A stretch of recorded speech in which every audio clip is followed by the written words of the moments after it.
This live stream video is not intended to incite hate towards any particular individual or entity, but for the purposes of consumer education and consumer protection. All individuals included in this live stream video have published their content to social media publicly and present themselves as public figures. Therefore, per YouTube privacy guidelines, it is not required that I conceal the faces and usernames of these individuals.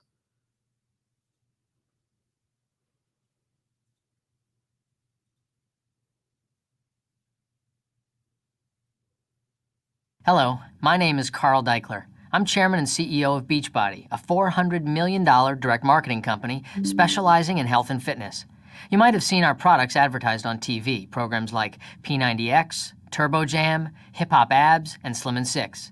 2 years ago, we launched a new distribution concept that's been so successful, I'm convinced it's about to completely redefine the $60 billion business of fitness and weight loss and capture massive market share in a very short time. Now I'm proud to share this incredible opportunity with you. In fact, I want to ask you to truly become my partner in our mission to get people healthy and fit. Getting involved now and securing your position could completely transform your financial future. Okay, well maybe it'll help to know a little bit more about who I am. Why listen to me? Well, I'm an entrepreneur who lives in Los Angeles with my wife and 2 children. I've worked in direct marketing for 25 years, and 11 years ago, I launched a company called Product Partners with John Congdon. And we built this business into a powerful $400 million a year brand.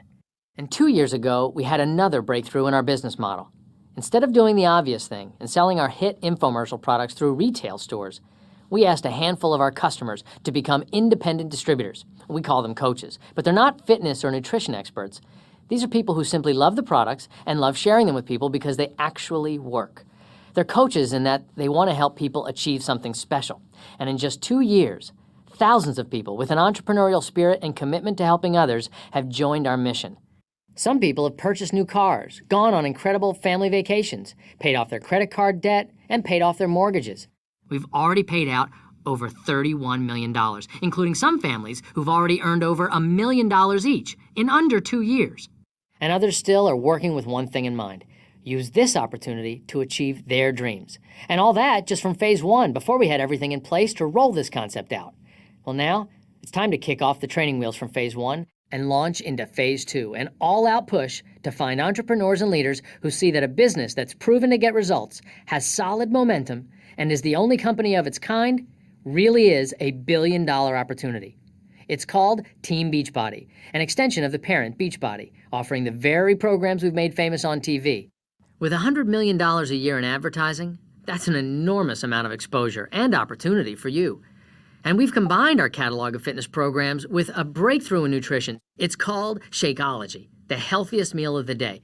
Shakeology is what they call a market disruptor, because while competitors have come up with Me Too energy drinks and antioxidant juices, we've created the absolute highest quality weight loss and health shake on the market today, period. The absolute best. This isn't a complicated business. You're watching this video because someone suggested you might be interested in securing your position as we launch this major phase of our growth. So here's my invitation. I'm providing you the opportunity to get positioned right now in my company for this explosive move into phase 2 of our growth. And we've even created a way for it to be risk-free. You can become the CEO of your own business as what we call an independent Team Beachbody coach. We're going to make sure that you have everything you need to be successful. The moment you sign up, your position is secured, and your Team Beachbody website is ready to be launched with simple tools you can use to share this very same presentation with people you know. We send every new coach a kit to give you the fundamentals to get started. It's a step-by-step method that we know works to build a business. And here's the best part. You never have to load up on product inventory to sell. That means no inventory filling your garage. We handle all the shipping, billing, and customer service, just like we've done for the last 11 years. Your job is to simply use our tools to get the word out and follow up with at least 2 people a day. I've built a $400 million business based on one simple fact. It really is possible to strike it rich if you have a simple system and a great product that satisfies a big market. That's exactly why Team Beachbody is going to be so successful. And like I said, it's risk-free. You get to kick the tires for 30 days. If this doesn't live up to your expectations, let us know you're out and we'll refund your money. It's just that simple. You've just invested a few minutes with me, And I want to honor that by working with you to help people get healthy and fit and provide you an amazing opportunity to achieve all your financial dreams. It's happened for me. It's happened for others during phase 1. And now it can happen for you as we enter the big growth of phase 2. I've been very successful with this business, but I know the biggest opportunity is right now. I see the numbers, I see the trends, and now the decision to go for it is yours. I thank you for your time, and I look forward to working with you. Let's get started.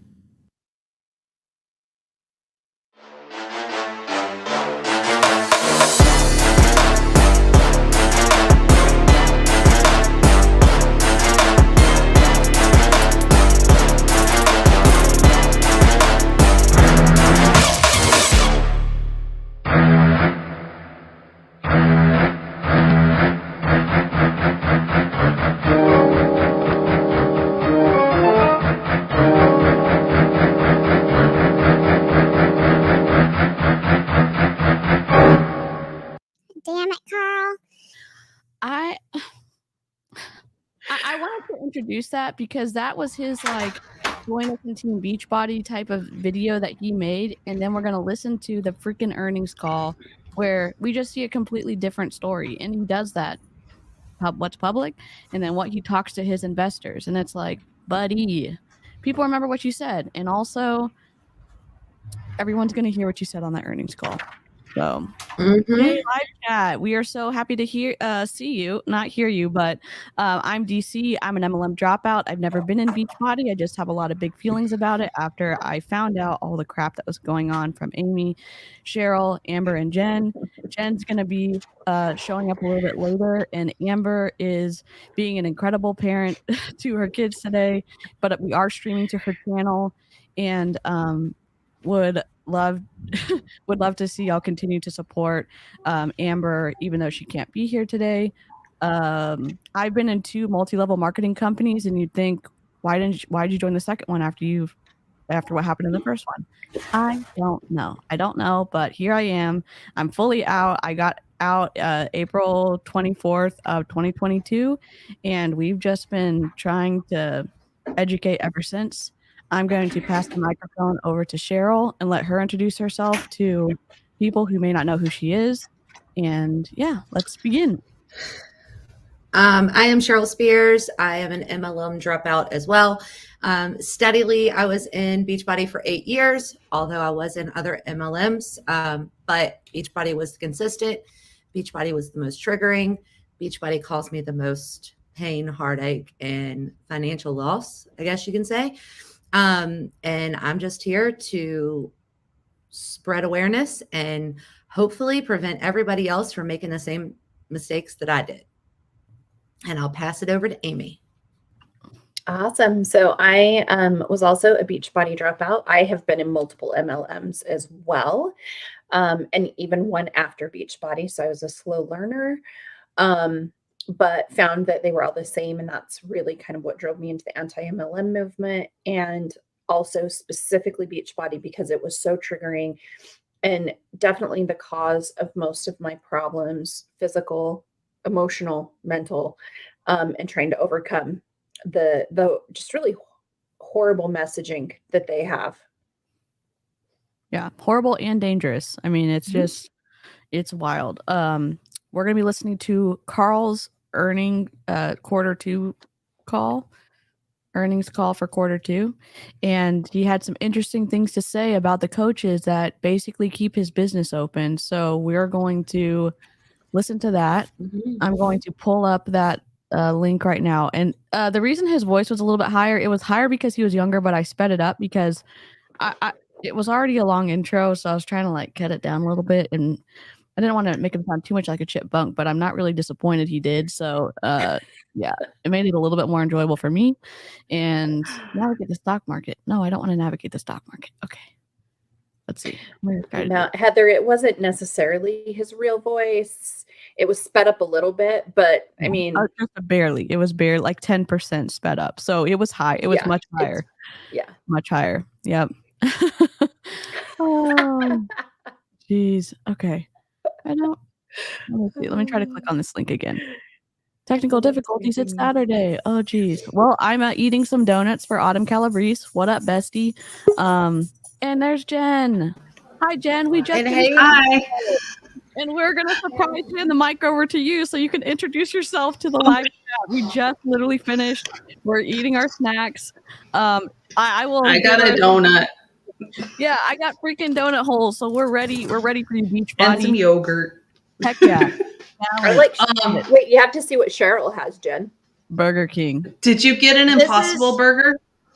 I My actually kids are told right her- here. They're trying to sneak in. I Okay. actually, because I really wanted a bacon burger, I got the Bacon King today. They saw my hand. Ooh. And Heck yeah. Coke. I mean, Oh, if you're gonna snap. shame your kid for getting Burger King, at least get him one of the good burgers. Come on. Right. Did I share the nutritional information with each of those in our chat? I think I Mhm. did. Like, they're not, the Impossible Burger isn't horrible if you get it without mayonnaise. Yeah, it's totally fine. And neither Why is are we the shaming? Whopper. Wait, Kat can't find food in Virginia? Oh, Kat is in Virginia? Oh Let my me go look at this. I'll be back. God. You Okay. start at 11, right?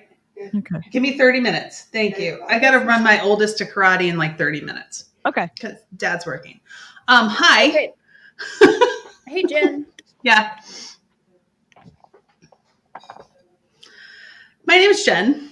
I am a certified personal trainer, former Beachbody coach, and I'm still livid from Ashley yesterday. Yeah, Jen was saying that with me in the live chat of our Snarking on Ashley's Patreon podcast. I fell asleep halfway through. Yeah, that's okay. She was spicy at the beginning, and we were all here for it. Yeah. And excuse the hot mess express this morning. I did like a 40-minute mobility work with my Anchor Fit Club group this morning. So Amazing. I meant to be showered and presentable for this today. It ain't happening. Hey, I didn't shower either. I'm just here in my Tyrannosaurus Rex sweatshirt, and I'm ready to rag on Carl and eat my donuts in peace. For all my So ready to VA run. peeps. For all my VA peeps, I'm taking a little bit of a look at Kat's stories, and it seems like Kat is in Roanoke, Virginia, which is it is a big city, pretty big city here in Virginia. There are healthy food options there. Like What? I sent a message. It is not a food desert. There are healthy food options there.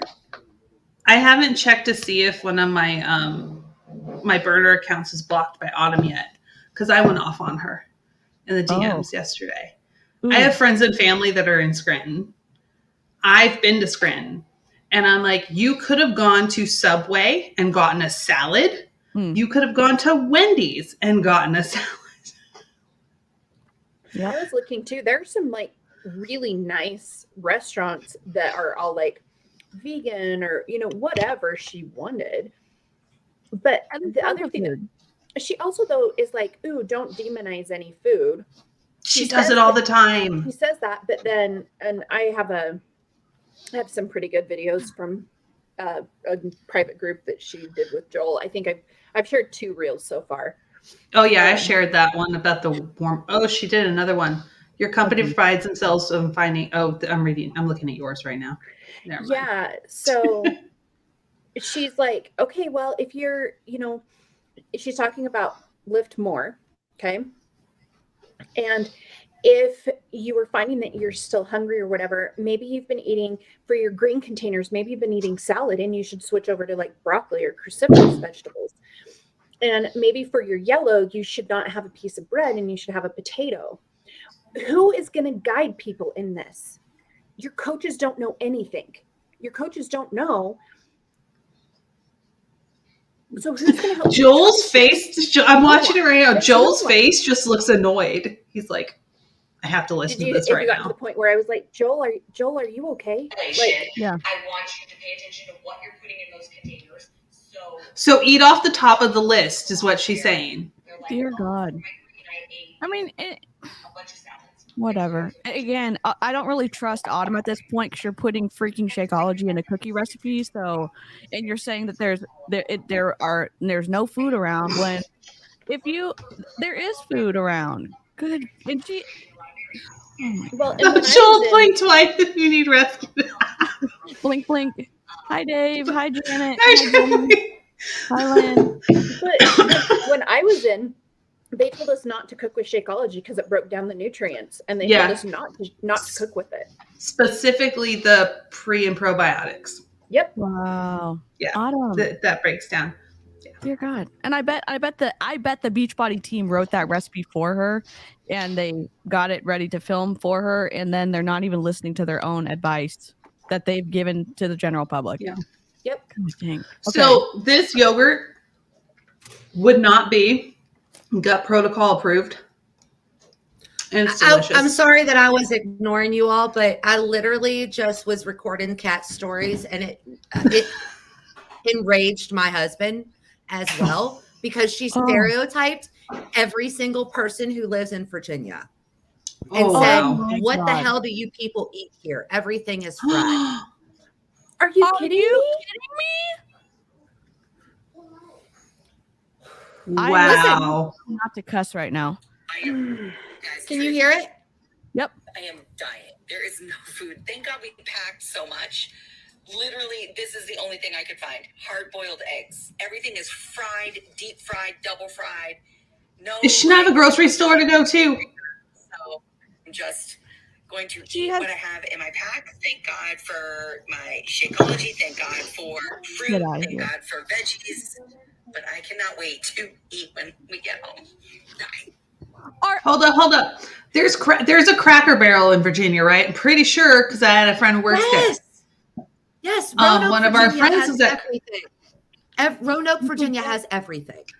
Jenny Perry, what's up? I saw your name, so I brought up Cracker Barrel.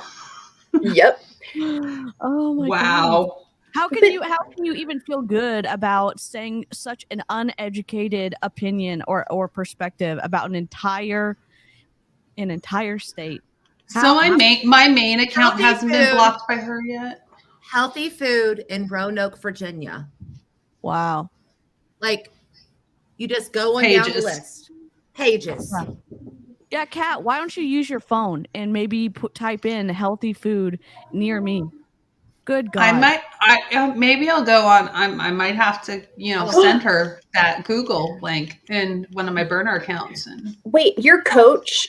Oh my gosh! Did you guys see Heather's thing? Her coach had lunch with her child at school. It was Parents' Day, and she took all of her containers to the school to eat lunch. No. Oh my gosh! Are you serious? What is going on? Hi, Tanya. I'm sorry. I didn't mean to hijack that. That just really takes. I mean, they all do it though. They all are such. This is why we're live. Yeah, they come from such a snobby position, an uneducated and snobby position, which is wild to be both at the same time. I mean, some people are, but they say, "I can't find any food." You can't? Why don't you Google it? What the heck? I'm not blocked from my main account from Kat, but I'm about to give her a piece of my mind. So good. I'll go ahead and screenshot it. Screenshot. I will. All right. Let me know if y'all can hear this. I'm gonna try to play the call, but I'm just gonna have our faces up here so we don't have to do this side thing because it should just play through the sound. So we'll see. Good afternoon, ladies and gentlemen. Welcome to the Beachbody Company's second quarter 2022 earnings call. At this time, all participants are in a listen-only mode. Following the presentation, we will conduct a question and answer session. Instructions will be provided at that time for you to queue up for questions.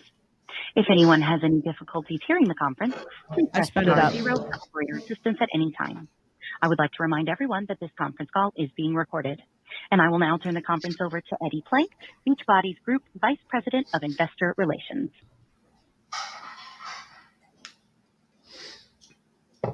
Welcome, everyone, and thank you for joining us for our second quarter 2022 earnings call.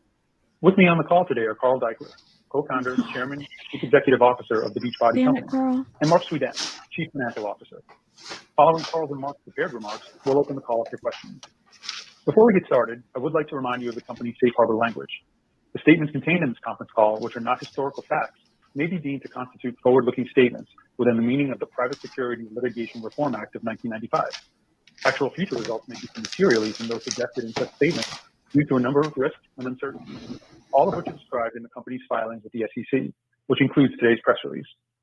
Today's call will include references to non-GAAP financial measures, such as adjusted EBITDA. A reconciliation of these non-GAAP financial measures to the most comparable GAAP financial measures fast forwarding is the available boring within the part. earnings release, which can be found on our website. Now, I would like to turn the call over to Carl. Carl. Thank you, Eddie, and good afternoon, everyone. We're very proud of our performance in the second quarter. We were able to adapt quickly, focus, and execute in the face of a challenging macro. Were we looking at the same numbers? Because I am not a financial expert, but Carl, are you serious? You're proud of your performance in the second quarter? God dang it. And does he know that people are actually listening to him say this stuff?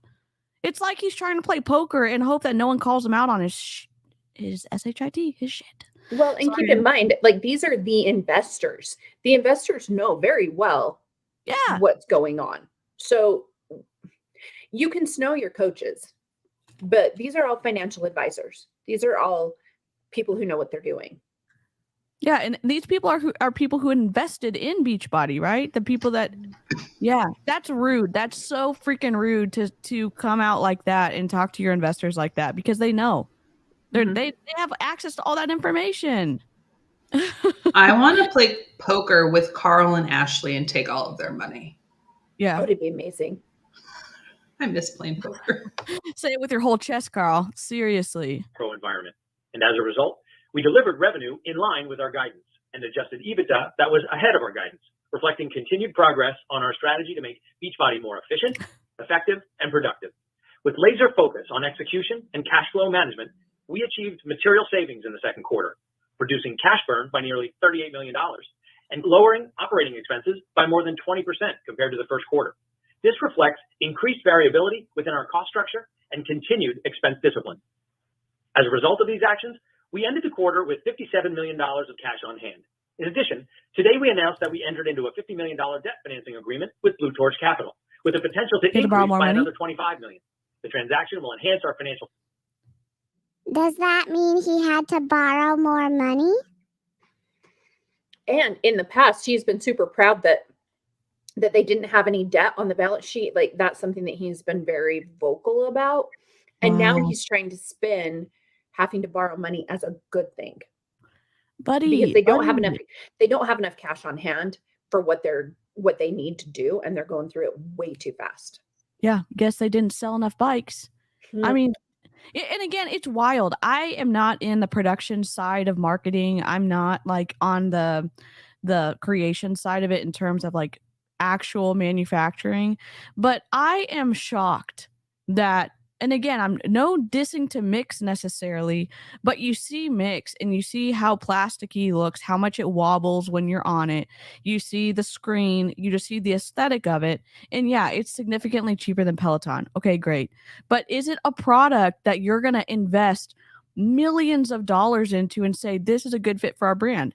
I mean, sure, you use Shakeology, so maybe your judgment is limited, but still the mix bike doesn't seem like, and again, I'm not trying to shade people, but people could buy $150 super solid bike without a screen on Amazon, and they could put an iPad, and they could get an iPad for like, I don't know, $350, and you could have a bike setup for $500. Shameless plug here. Shameless plug. I bought an Echelon bike on Amazon for around $400 to $500, and we had an extra iPad sitting around, and I was actually able to hack it to use it with Peloton. Yeah. You know, so I mean, it's capable, and it's actually a better bike than what the mixed bikes are, because it doesn't wobble. It's very stable. Yes, I'm selling it if you saw it on my IG locally. But that's because I want a Peloton. I want the screen and I want all that stuff. Yeah. But it's still a good option. You found out that you like the program. And the Echelon bikes are great. A lot of my friends use it with Peloton. Yeah. The price is here today. Yeah, we are so mad from Ashley yesterday. I still have big feelings about it. And I'm mad. I'm so mad. Yeah. I want to say I'm glad Jenny's in the chat for this call, because this is her wheelhouse. So she's going to be dropping some knowledge in the comments. Awesome. In the live chat. Make sure to put those on the screen. Oh, Carl. We continue to execute on our strategic goals. During the quarter, we also focused on profitable customer acquisitions through new content releases, our highly effective proprietary sales network, and disciplined marketing, despite continued softness across the industry. These results reflect solid initial progress on our one brand strategy. This strategy, which we initiated at the beginning of the year, demonstrates our ability to adapt quickly to economic realities. The one brand strategy isn't just about costs. It's about unlocking the full potential of our massive category and our unique assets as we consolidate the great content of our platforms and leverage the subscriber scale of Beachbody On Demand. Last month, we reached an important milestone as we completed the migration of all our content onto the Beachbody platform, adding 20 additional programs and roughly 1,000 standalone workouts all in a single day, creating the largest content drop in our history and adding to our already significant library of evergreen content. This considerable library of assets is what powers our flywheel, where each program title can drive new customer acquisition, customer engagement, and ultimately brand loyalty. Brand loyalty? Profitable subscriber acquisition and nutrition upsells with 3 recently launched programs: 4-Week Gut Protocol, Fire and Flow, and 4 Weeks for Everybody. These strategic offerings both bolster our future category and market potential over time and can drive immediate revenue and expanding the LTV of our current customers. As you know, in tough times, strengthening and expanding relationships with current customers is key. In the third quarter, we're continuing to grow our nutritional portfolio with the introduction of the First Thing and Last Thing supplements. Oh my God. Carl. What? So I'm looking at on Business Wire right now. As of December 31st, 2021, their total company assets were $637,612. As of June 30th, 2020, this is unaudited, $490,039 was their total assets. Wow. Freaking read the room, Carl. Seriously. Someone in your marketing department, if you're watching this, if you find like all the negative stuff being said about Beachbody, someone needs to get through to Carl because you're missing the mark and he's out of control and he's letting y'all make really bad decisions. Dear God. I mean, sure, are we going to be glad if Beachbody goes down? Maybe a little bit. But still, there's lots of people who have jobs who are employed by Beachbody in probably their production facilities, and I don't know where else, but I don't know what I'm trying to say. I'm just mad. Well, and he acts like OpenFit was this great big thing. It was fully planned. John Congdon started it over here. And in my opinion, I think part of it is so that they could get something established without the coach network. Yeah. So because OpenFit had affiliates, OpenFit did it all differently. Yep. And then move it in. And I think it's kind of getting him to be able to phase out the coaches and introduce an affiliate portion. Yeah. I mean, that would be better. To where if it was just based off affiliates, I mean, we would have less bad things to say. Now, are those affiliates, are they going to actually try the products? I mean, you could have one argument where you say the products work and they're disgusting. You could have both of those things true at the same time. Shakeology, we've heard not great things about it. One, it's gross, and two, lots of people are having digestive issues over it. So, and hormonal issues over it. So something's not really on the up and up about that, in my opinion. And he has said in the past that Shakeology is like 70% of their sales, something like that. It was right around there. Yeah. And if you go to an affiliate, why would you purchase Shakeology? It wouldn't impact your commission at all. And so they would lose. I think a lot of the coaches would quit buying Shakeology. I know I would. I would. A lot of the big coaches don't use it. You see these bigger top pyramid performers in Beachbody, and you see them with the bags of the different protein, and it's like you are requiring your downlines to pay to have access to your Facebook groups with Shakeology orders or large product orders, and you yourself don't even have the integrity to also purchase the same thing that you are requiring your coaches under you to purchase. I mean, just like the post that was sent to me the other day about Lori, right? Yeah. She's got a code for a completely different protein shake. Yep. For her overnight oats. So does Melanie Mitro. Melanie Mitro has one too. Cool. Yeah. I'm saying from a point of like where someone is giving up their hard-earned money to pay such an overpriced amount for a disgusting protein powder, and that's my opinion, but it's gross. And It's then disgusting. you yourself cannot like bring yourself to drink it. There is something way wrong with that. Oh, Carl. A nutritional combination that's ideal for customers looking to improve overall wellness, improve mental clarity, reduce stress, and improve sleep. These completely unique new products represent a powerful lever to drive both LTV and near-term revenue as we market to existing customers who are predisposed to buying what Beachbody develops because they appreciate the quality of our product line. We also recently launched another fitness program called Lift More, a program that features super trainer Joel Freeman and is a follow-up to his highly successful Lift franchise. Response has been very positive, especially as we see men and even couples choosing to follow this 8-week program together. With respect to connected fitness, we also continue to drive higher LTV from demand for bikes across our subscriber base. Our focus remains on creating great indoor cycling content and an experience that is tied to our... That's such a lie. That's such a lie. You know why it's a lie? Because you don't even have the good cycling instructor as part of your Tour de Pants little deal, whatever you're doing. Give me a break. If you were actually serious, you would hire or you would try to recruit the really good Peloton instructors or Soul Cycle instructors and have those people be the focus of and show people good form to work on from home. I mean, guess what? That's what Peloton does. Jeez. Carl! Broad and deep content library. And Damn it's that it, content, Carl! not price, which creates the distinct Beachbody biking experience. Heart rate-based training with great content is our unique selling proposition. And ultimately, we're a platform powered by content and experience, and devices like the bike are the conduit to that experience. No. And soon, we'll be making it even easier for customers to join our ecosystem with an extremely compelling digital subscription offer. But we'll talk a little bit more about that later in the year. Now, turning to marketing.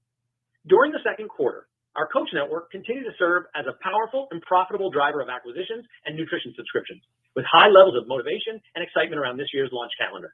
While we're pleased with our coaches' enthusiasm for reaching more people this quarter, we continue to pilot new incentives and training programs to enhance their role as brand ambassadors. For instance, with the recent launch of... What training programs? Yeah, what? He literally said he has a hands-off approach to their little Zoom groups or Facebook groups or whatever. He's literally said that on podcasts. So like, what extra training?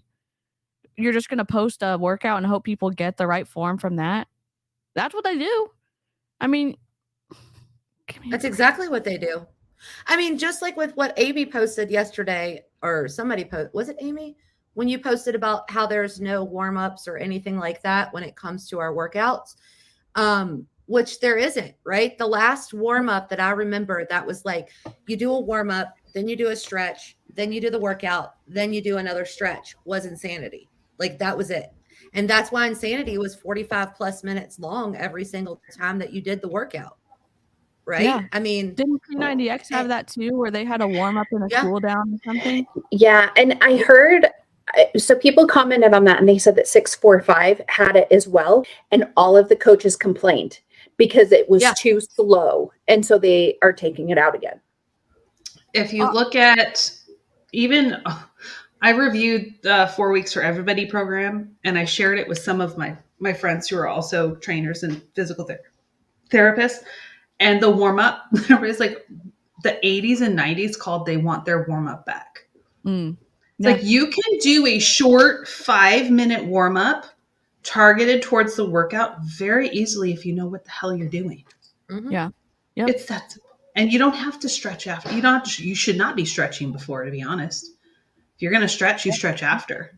Yep, exactly. I mean, that's what we did in tennis. And when I was training for tennis, we did kind of an active warm up. We were doing movements and we were trying to warm up the muscle groups. You wouldn't do like long static stretches at the beginning. You do like whatever. Okay. And their warm ups are just to get the heart rate up, but you're not doing anything that's actually going to carry over into the workout. Yeah, and it's like, what, you're listening to the wrong thing, Carl, because they're removing things because people say they're too long. But it's like the professionals need to say, no, this is the right way to do it, and or at least freaking hire some people who have a current licensure and certification. Can we just say this? Like, how much of a baby are you to be complaining about the fact that a freaking workout is too long because it has a warm up and a stretch? Like, you can't fast forward. Yeah. Is there no fast forward button? Did they take that away? You guys, I just found the best quote ever.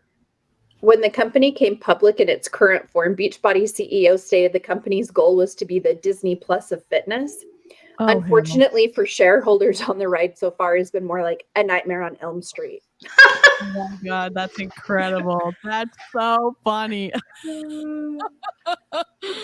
Oh, that's too perfect. That's too perfect. Yeah, Vicky, 7 minutes. That's like all you really need. Like when I work with people one-on-one in person and we have the hour, we might do a little bit longer depending on what's going on with them. But in the programming that I deliver online to people, it may be 7 minutes max. Yeah. That's it. And it's important. Warming up is important. And then he's saying the one piece of advice he listens to is that people are complaining that the warm-up is too long. That's what he listens to. Like your marketing department is off the rails. And if it's just you, Carl, you need to get a marketing department. You need to just get like an advisor to tell you like you're going the wrong way. Like literally you can see the trending down is all like Beachbody has behaved their way into this. And it seems clear from the outside in or from the outside looking in, but Carl doesn't seem to see that. Carl does not seem to see that. God. Select group of coaches the opportunity to participate in what we call a BOD group. That group completed the program with direct coaching and guidance from Joel Freeman, which has enhanced their ability to represent the program to their prospects. And a few weeks ago, we mobilized more than 15,000 coaches as part of our annual summit. It was our first summit in 3 years, and it was clear as we left St. Louis that the coaches were invigorated and excited about our Autumn wasn't. She couldn't find any vegetables. Offerings and the meaningful difference we can and do make in millions of people's lives. Our coach network is profitable and productive, providing a foundation for future success that no one else can replicate. Given the income earning opportunity for coaches, this proprietary sales channel also provides some counter-cyclical momentum to the business. Counter-cyclical momentum? During tough times, Beachbody is even more valuable to our coaches, and the income we provide becomes more important to offset pressure from higher costs or as a way to offset loss of income in other parts of their lives. But as you know, we have an omni-channel revenue strategy. Throughout Q2, we continued to successfully execute our direct-to-consumer marketing strategy, bringing our average CAC down by over 40% versus Q1 and achieving immediate cash payback on our media investments. LTV for our subscriber base remains strong, with a significant portion of new customers signing up for our annual membership, and we continue to capitalize on multiple levers to enhance LTV. During the quarter, we increased the price of BOD subscriptions by roughly 20%, with no material impact to conversion rates, reflecting the strength of our product offering and our ability to drive profitable subscriber acquisition through target marketing. We've also seen continued success in increasing LTV as we upsell our premium body experience to existing Beachbody On Demand subscribers. Our body users have some of the highest levels of retention across our user base. I would wonder what that number is. Digital subscriptions dropped 16% from 2021 in quarter 2. That's a pretty big chunk. That's a pretty big 6%. Chunk. Pretty bold of him to say that. He's probably looking at, because they didn't add numbers in for 2020 because of, the pandemic, whatever, panorama. I know, Cheryl, you call it the panorama, right? Yeah, people do. It's a 35% increase from 2019. So I think he's playing on that number instead of looking at in a year you lost 16%. Oh yeah, he's definitely taken the numbers that he got from 2019 to 2020, like during the panorama. Yeah, panorama ding dong. That's what I call it. I mean, whatever. But anyways, but that's probably what he's playing on, because that's when people's businesses exploded, right? Like that's when I was actually able to become an Emerald coach again for like the 30th time. Oh, hi, buddy. Oh my gosh, Amy's puppy. Her dog is like, I would have called him he's like a teddy bear. Yeah, he's the best. Is he still in a blood feud? You would have so much fun with him. He is still in a blood feud with the cat, and he's only he's 80 something pounds, and he's 6 months old. Holy crap! He gonna be a big Maya. boy. Can you see Maya? Yikes! A little bit. Here, let me turn off. Yeah. There she hi.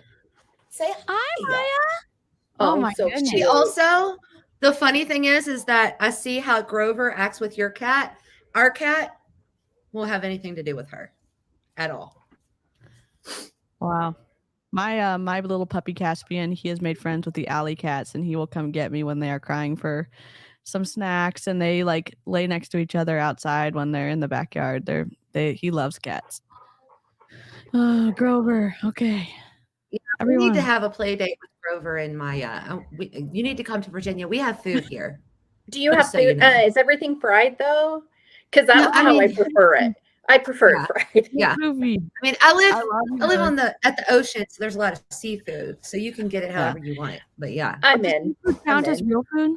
I'm just joking. I'm literally kidding. I'm just being obnoxious. Oh, Autumn and Cat, stop it. Okay. And we're expecting that part of the subscription to become a central part of the value equation in the months ahead.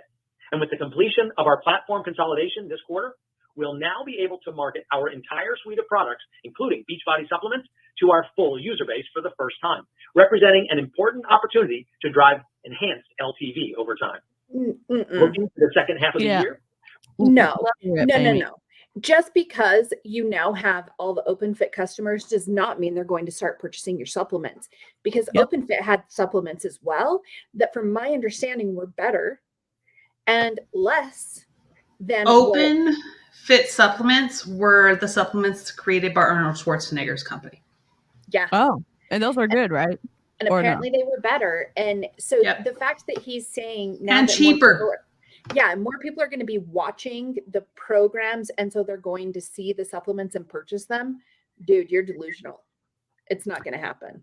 Yeah. The weird thing is, but not the weird thing, the guy who started OpenFit was the co-founder of Beachbody, right? And so he created a company with better supplements, with maybe a more committed base, who wasn't doing the multi-level marketing, with doing the affiliate linking. So like all the things like that he was getting right. Then Carl came and ruined it. No, I think they fully planned it. Well, they planned. And remember, OpenFit was still under Beachbody. Oh, never mind. Okay. Dang. I thought it was he was trying to get out and he didn't make it. They planned this. Okay, never mind. Whatever your name is, John Congdon, no credit for you. We're taking a prudent view of the environment. Wait. They planned it and they still make something as bad as Shakeology? They created a whole good supplement line in OpenFit, which was still associated with Beachbody, and they still produce Shakeology? But people didn't know it was associated with Beachbody. His wife created Shakeology. He's trying to keep things good at home too. Well, I'm sorry to tell you this, Carl. Your shakes are disgusting. I have to go pick up my container of that new flavor at my UPS box later today. Demand patterns for at-home fitness could remain variable in the near term, with greater levels of uncertainty around the broader economic climate. Regardless of the macro backdrop, we'll continue to focus on profitable acquisition, generating demand through our compelling cadence of new releases, and tightly managing expenses. I'm incredibly confident in both our ability to manage through any near-term pressures, as well as taking advantage of the significant opportunity that remains over the longer term. Specifically, we're operating in what is still a large and underpenetrated market. The global dietary supplements market was $151.9 billion in 2021 and is expected to expand at a CAGR of 8.9% from 2022 to 2030. And the global home fitness category is expected to grow to $21.8 billion in 2026 at a CAGR of 9.6%. With more than 2 million subscriptions, our scale is significant in the at-home fitness segment. And our model, which is powered by content and supported by nutrition and community, is... No way. There's no way. It's not supported by nutrition. It's not. I mean, you're kept almost hostage by the community. I don't get it. I don't get why he is able to like reframe it, but he does make up his own words about stuff too. And so do a lot of other coaches. So maybe it's just the culture over there. I found some more like stats. So this is it's quant ranking over specialized consumer services. Beachbody's rank overall is 4,212 out of 4,661. Their rank in the sector is 488 out of 537. And in the industry, they're ranked 11 out of 14. Holy shit. Yeah, they're at the top. Oh, they're at the bottom of the top or the top of the bottom, whatever. Yeah. I mean, I guess it all depends on how you draw your pyramid. Yeah. But- And also, Carl's Exactly. probably going to reframe it and say he's the foundation of the top of the ranking. So, you know, like, give me a break, Carl. Good God. I got to run the oldest to a sparring class for karate. I will be back shortly. Okay. Unlike anything else in the market, we're confident we can continue to generate demand with our content-driven model I that sped it allows us up. to pivot quickly to Carl, make me capitalize so on mad. emerging trends and needs. Is that too fast? And as the future of health and fitness becomes more digital, our unique value proposition is particularly compelling, given the Sounds like simplicity the of one worst platform and our suite infomercial of of all integrated time. fitness and nutrition products. And finally, we have a strong and collaborative management team in place with clear alignment on our objectives and all working from the same focused playbook. We've made several additions to the team recently, including Mark Sweetan, who joined as CFO a few months ago. In his first quarter as CFO, Mark has provided significant strategic and operational insight, identified additional opportunities to enhance efficiency. I thought your stock price dropped 90%. I mean, is that really? I mean, it was still dropping when your buddy took over quarter two. So is he really doing a good job? And I'm not trying to shade on him because I'm sure Carl is ruining all of the ideas that he's trying to fix it. But still, he sounds like a narrator of a Disney ride. Yeah, he does. We sped it up. Yeah, it is a sales pitch call. He should have said, this is what's going on. We tried these ideas. Some of them didn't pan out. Here's what our finances are. Here's what we're worth. Yes, our stock dropped. Here's what we're doing to rectify it. And let's open for questions. That's what he should have said. And that's just, I mean, I'm a nobody on the internet. I get it. But I mean, that would have been way more, at least meaningful to me if I'd given him a lot of money. And served not only as a thought partner to me, but also a real leader of the finance organization. His experience and perspective are already proving to be invaluable in delivering on our strategic goals. In addition, we recently promoted Kathy Braybeck to the role of COO. Kathy joined Beachbody last year as Chief Strategy Officer and played a central role in a number of key initiatives, including the development keep and her on. execution of the One Brand strategy. She's a strategy person, and then the stock price dropped 90%? No. Everyone needs to go. Well, and it's because so many people were going. They've had to replace. Oh, okay. Good point. They've had to replace because their top people are jumping ship. Hey, top people in jumping ship and Beachbody, if you ever find this video and want to chat with us, we'd love to talk to you. Mm-hmm. Including senior roles at Electronic Arts and Activision. Likewise, Irfan Ronmel has taken on an expanded role as our Chief Product and Technology Officer. Before joining Beachbody, he held key leadership roles at Disney, Hulu, Activision, and DirecTV. Uniting our product, data insights, and technology Hulu is under not his a bonus leadership for that. allowed us to make better. Do you think he knew Dave Hollis at Disney? Oh my God. That Dave would be the Hollis, crossover I need. Yeah, Dave Hollis and Rachel Hollis are wild. It is, I don't know if anyone listens to Kaya's World here, but she goes hard for Rachel Hollis, and her tagline is, it's something about being sad. I don't remember, but I'm new to her channel, and she goes hard for Rachel Hollis and Dave Hollis, and it's a good time. On the power of our digital platform. Let me sum it up with this. My confidence and the confidence of our leadership team is unwavering. In fact, our management team collectively purchased more than $6 million worth of shares on the open market during the second quarter. We did this as individuals for one simple, powerful reason. Beachbody's future potential is massive. The actions we're taking to make the business more efficient and productive, such as reducing our cash burn and increasing the flexibility of our cost structure, are allowing us to navigate the dynamic near-term environment. And with a strong leadership team and a commitment to continued innovation, we are incredibly well-positioned to capitalize on the significant opportunity ahead. So with that, I'm very pleased to turn it over to Mark for more detail on our performance in the second quarter. Thanks, Carl, and good afternoon, everyone. It is my pleasure to join you today for my first earnings call as the CFO of the Beachbody Company. Before joining the company, Beachbody always stood out to me as a source of inspiration for getting people healthy and fit. It's hilarious. With an impressive so track great. record of developing amazing That's content Kaya's that turned its deal. trainers into household names. And in my short time with the company, Oh, we I've been beamed. impressed Thank with its you. strong, collaborative culture, willingness to evolve, and commitment to win. As Carl mentioned, we are operating in what is still a significant addressable market that remains largely underpenetrated. And we have the right ingredients to seize that opportunity, including the best fitness content and programs, a powerful coach network, and the advantage of being the only company providing a total fitness and nutrition solution. Since I started, my focus has been on improving our profitability and getting the company to be free cash flow positive. And we have made meaningful progress this quarter. As a result of our swift actions to pull more costs out of the business, we materially reduced cash burn to roughly $6 million in Q2 a nearly $38 million improvement versus the $44 million we spent in Q1. And we delivered adjusted EBITDA that was not only ahead of our guidance for the quarter, but significantly less than the loss we recorded in Q1. We have also taken steps to increase the variability of our cost structure.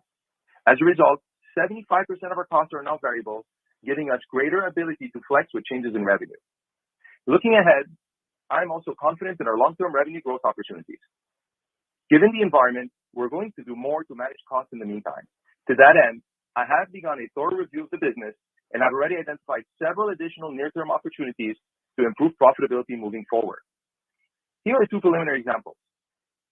First, is that too loud now? In our nutritional offering. I was trying to boost the sound, but I tried to add an extension in, but I don't know if I actually added it loudly on y'all's end or not. His part is kind of boring. Do we want to skip and we can read the Q&A? Yeah, let's see. Drive profits, and particularly the in-home thing. Is that it? Our first question comes from John Heinbockel with Guggenheim Partners. Please go ahead, John. Hey, Carl, I wanted to start with when you look at the sort of the gross and net digital sub change, right? So digital subs, continue to drop off a little bit. So I assume the bulk of that is people dropping out, right? You continue to add new subscribers. I'm curious, right? So if you're down a couple 100,000, are you adding 300, 400, 500,000 and then seeing more than that drop off? And then as part of that, right? I know you're not getting much pushback on price.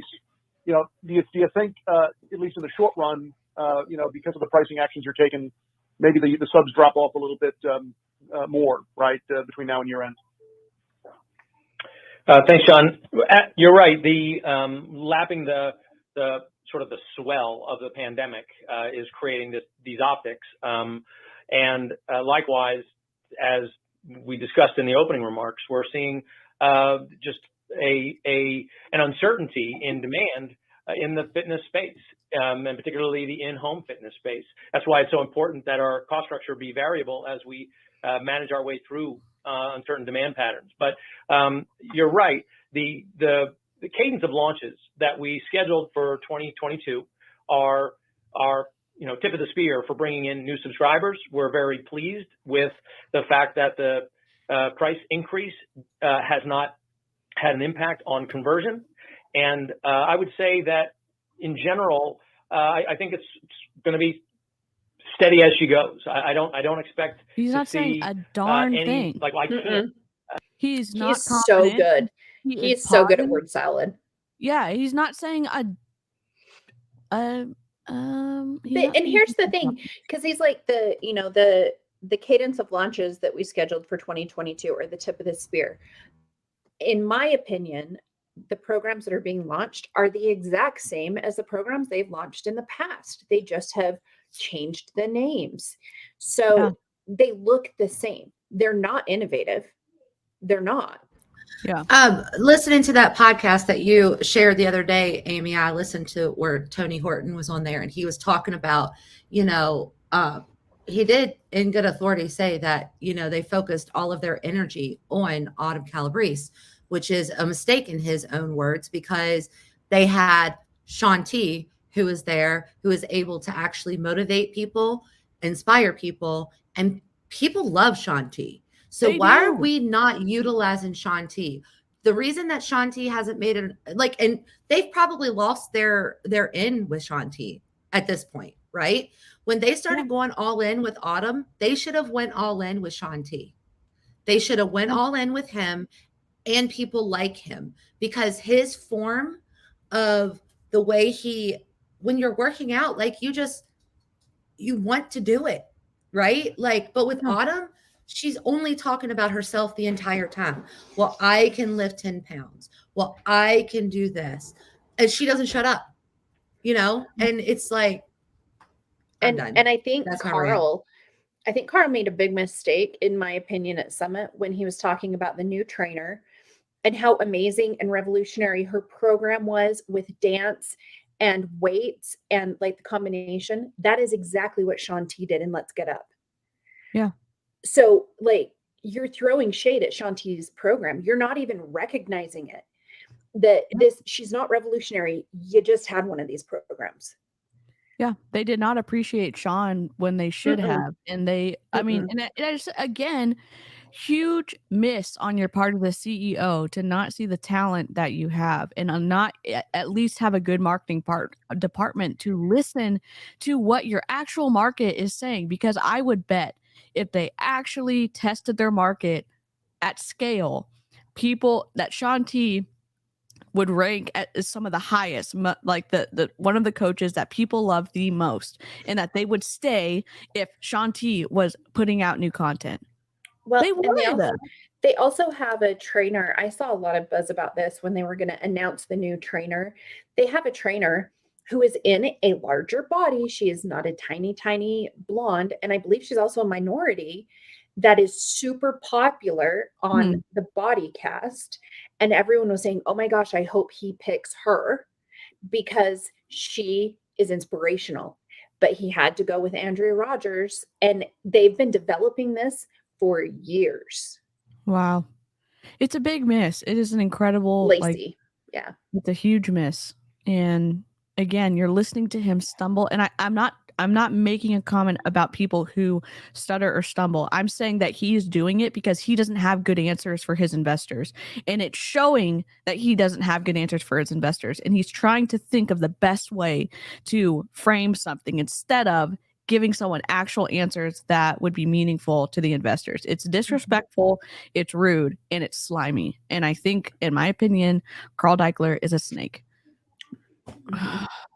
Expect or forecast any dramatic difference in our subscriber acquisition, except we'll continue to pursue it in a way that is profitable. And that's what's a little bit different than the back half of last year, where we were spending into growth. And since the first quarter, we've stopped reaching with increased cost of acquisition, and instead are now back to our free cash flow model, which has really served the company so well for 2 decades. Does that make sense? Oh, I hate it when people say that. Does that make sense? And if you do that, that's fine. They will say something they want you to accept, and then they say, "Does that make sense?" Instead of saying, are there any additional questions, or can I answer anything else for you? The answer to Susan's question, yes, Lacey was the modifier in MBF. I loved MBF. I will be the first to say I love that program. Yeah. I heard that one was great, and a lot of people are super excited for Sure Thing that's coming out because Megan. I love another Megan. Really good one. Megan is really good. I mean, literally right before I quit Beachbody, that MBF and MBFA was the last 2 programs that I did, and I actually did that program over and over in 2021, because I loved it so much. I just want to hear someone say, "No, Carl, that does not make sense."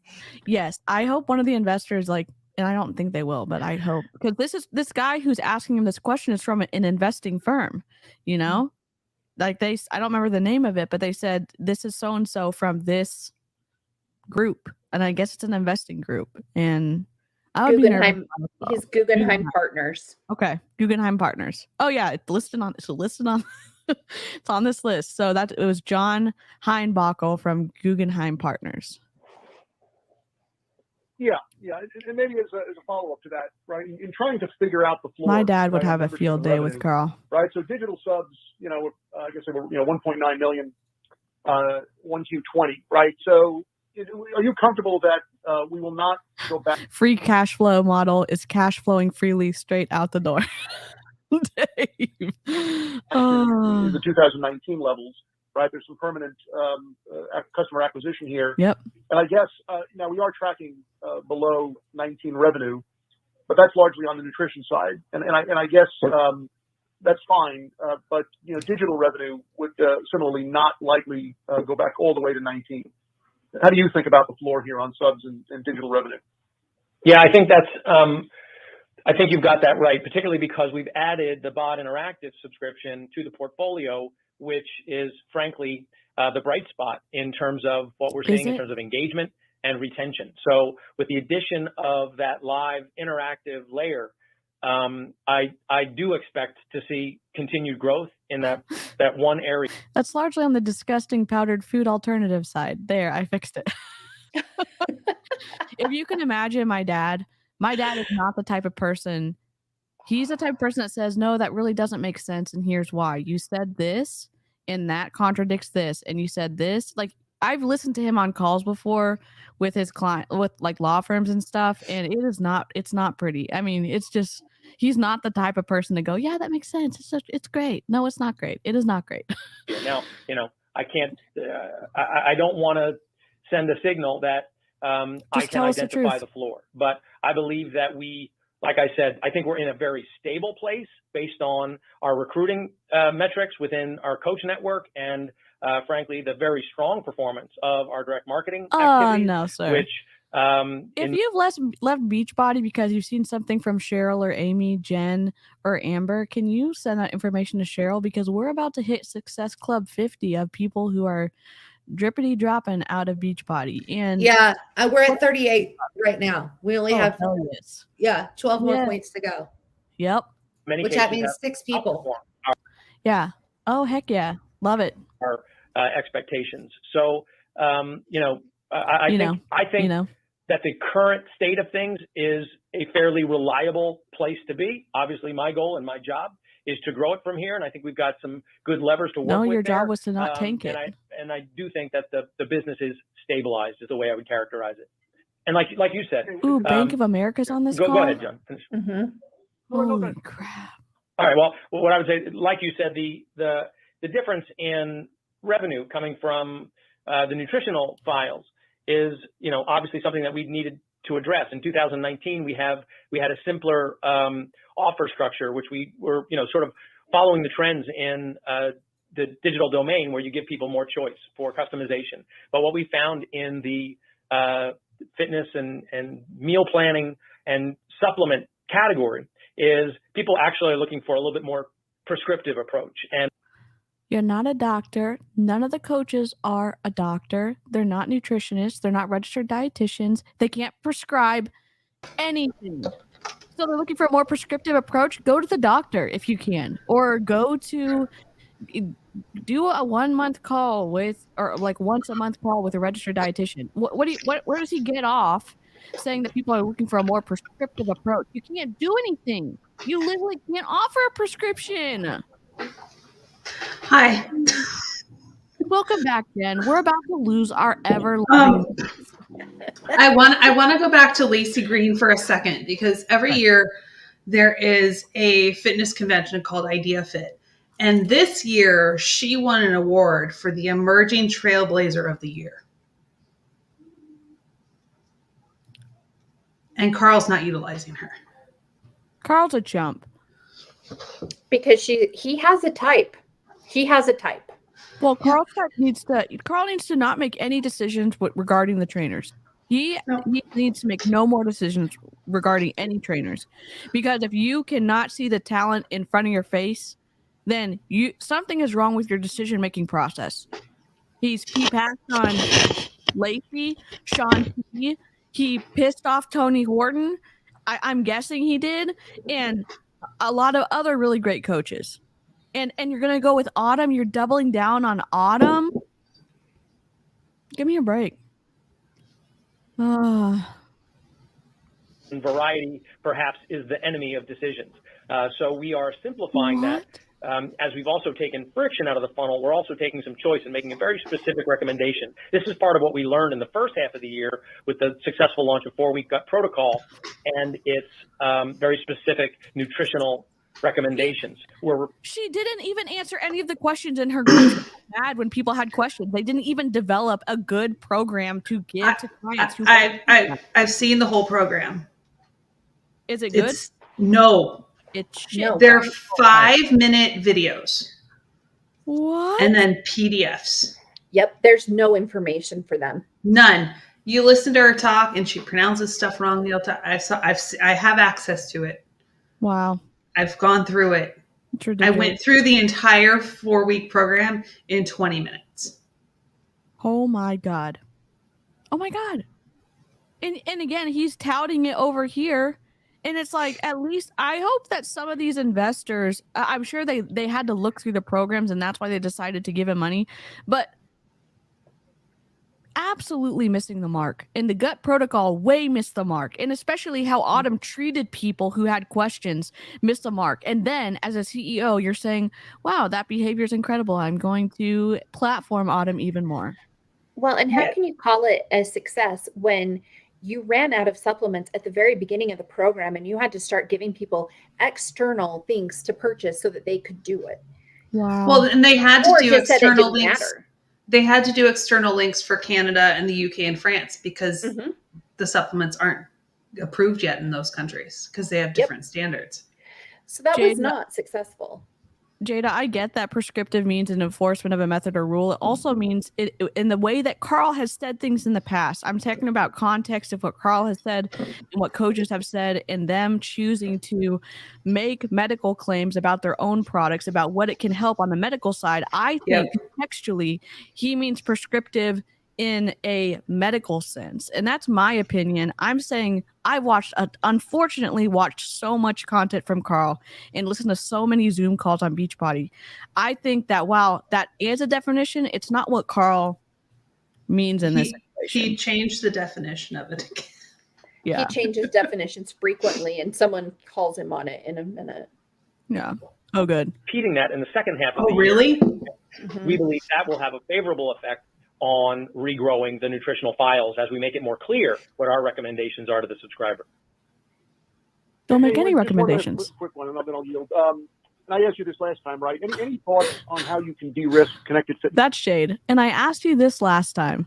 That from an investor, it's a little bit of a shade of like, I asked you this last time and I'm asking it again. Just more, right? In terms of, and I know you outsource a lot of that, but in terms of getting the inventory and some of the capital off the balance, for sure, Jada, for sure. Is there a way to do that, or that's easy? And again, it's like it's both, because there's people watching these videos who have never heard of Carl Daikeler. Thank God, they've never heard of Beachbody. They don't understand the crap that's going on behind the scenes. I didn't understand the level of the manipulation, the horrible health advice, the horrible training advice, the audacity of the coaches to claim to be certified or to feel like they can prescribe nutrition plans or give advice or prescribe like nutrition and fitness plans to say, hey, this will help you with your miscarriages, or this will help you with your mental health. It's just, or the 4-week gut protocol program helped Tanya with her menopause. Yeah. Yep. So and I want to say this, in the context of medical nutritional therapy, meal plans are prescribed. So it is prescriptive. It's medical nutritional therapy. And that is what gut protocol is very much on the line of being. And it's dangerous. And even the 21-day portion, or the portion fix, same thing. It's a very, very fine line between giving somebody, here are meal ideas, you choose what to make, and telling you amounts of food to eat, and medical nutritional therapy, because we all know, even though they say it's not a weight loss company, those meal plans are written for weight loss. Yeah. And weight loss is considered medical nutritional therapy. In order to write meal plans for people to do that, you are supposed to be a registered dietitian, ethically. Yeah. Unfortunately, in some states, anybody can write them. Yeah. They don't worry about ethics. Yeah. And again, Jen is licensed in as a licensed certified personal trainer. Yes, certified personal trainer. She has other certifications she's getting. This is her full-time job, and I love like that she can speak to some of these things that are maybe the general public that is not aware of. So I really appreciate that. Okay, press play. Well, it's the sort of the storm has passed us. We've got the inventory, and we're actually in a very good position because we're not in a position to have to support factories and purchase more inventory. We've got the inventory. He's trying to make it sound good that they have a warehouse of bikes. I wonder how many shirts have been given out this month. Right? Yeah. It is not a good thing if you have a warehouse of product just sitting there. That's not a plus. Yeah, if you're new to the Beachbody conversation, Carl Daikeler, the CEO, is putting on this competition for his coaches. And instead of a financial reward for selling the bike or something incredible, he said, no, we're going to give them a custom bike jersey. If they sell a bike, they're getting a bike jersey. And it's only for the first 1,000. And then I don't think there was enough participation, so he opened it up to everyone. Is Everybody. that what happened? Yep. That's not so now he doesn't have to say how many bikes have been sold. Wow. Sneaky, bud. You're so sneaky. Great experience. What we've done, John, is pivot the business model. And what we're doing with the inventory that we have is focusing on creating great content and selling that inventory into the millions of subscribers who are already enjoying this content. So that's our focus, because obviously we don't have to chase a cost of acquisition like we do out in the open market if we're trying to start a subscription with a bike. That's He's talking faster the madder he gets. Problem. But again, no one's going to buy the bike just because they are current like open fit member, and now you can market the bike to them. They know you have the bike. Yeah, they don't want it. Yep, they don't. I think he mentioned earlier how they were changing the subscription program. I have a feeling they're going to combine everything. Yeah, they're going to combine everything. Do you mean like with body and everything else? Because right now, like you have to pay a separate subscription fee for body, right? Yeah. Don't you pay bod and then body's an additional fee on top of it? It's wild. Yeah. It's expensive. It's super. And I think they're going to do that, and then they'll probably have an addition for just the bike workouts or something like that. Mm-hmm.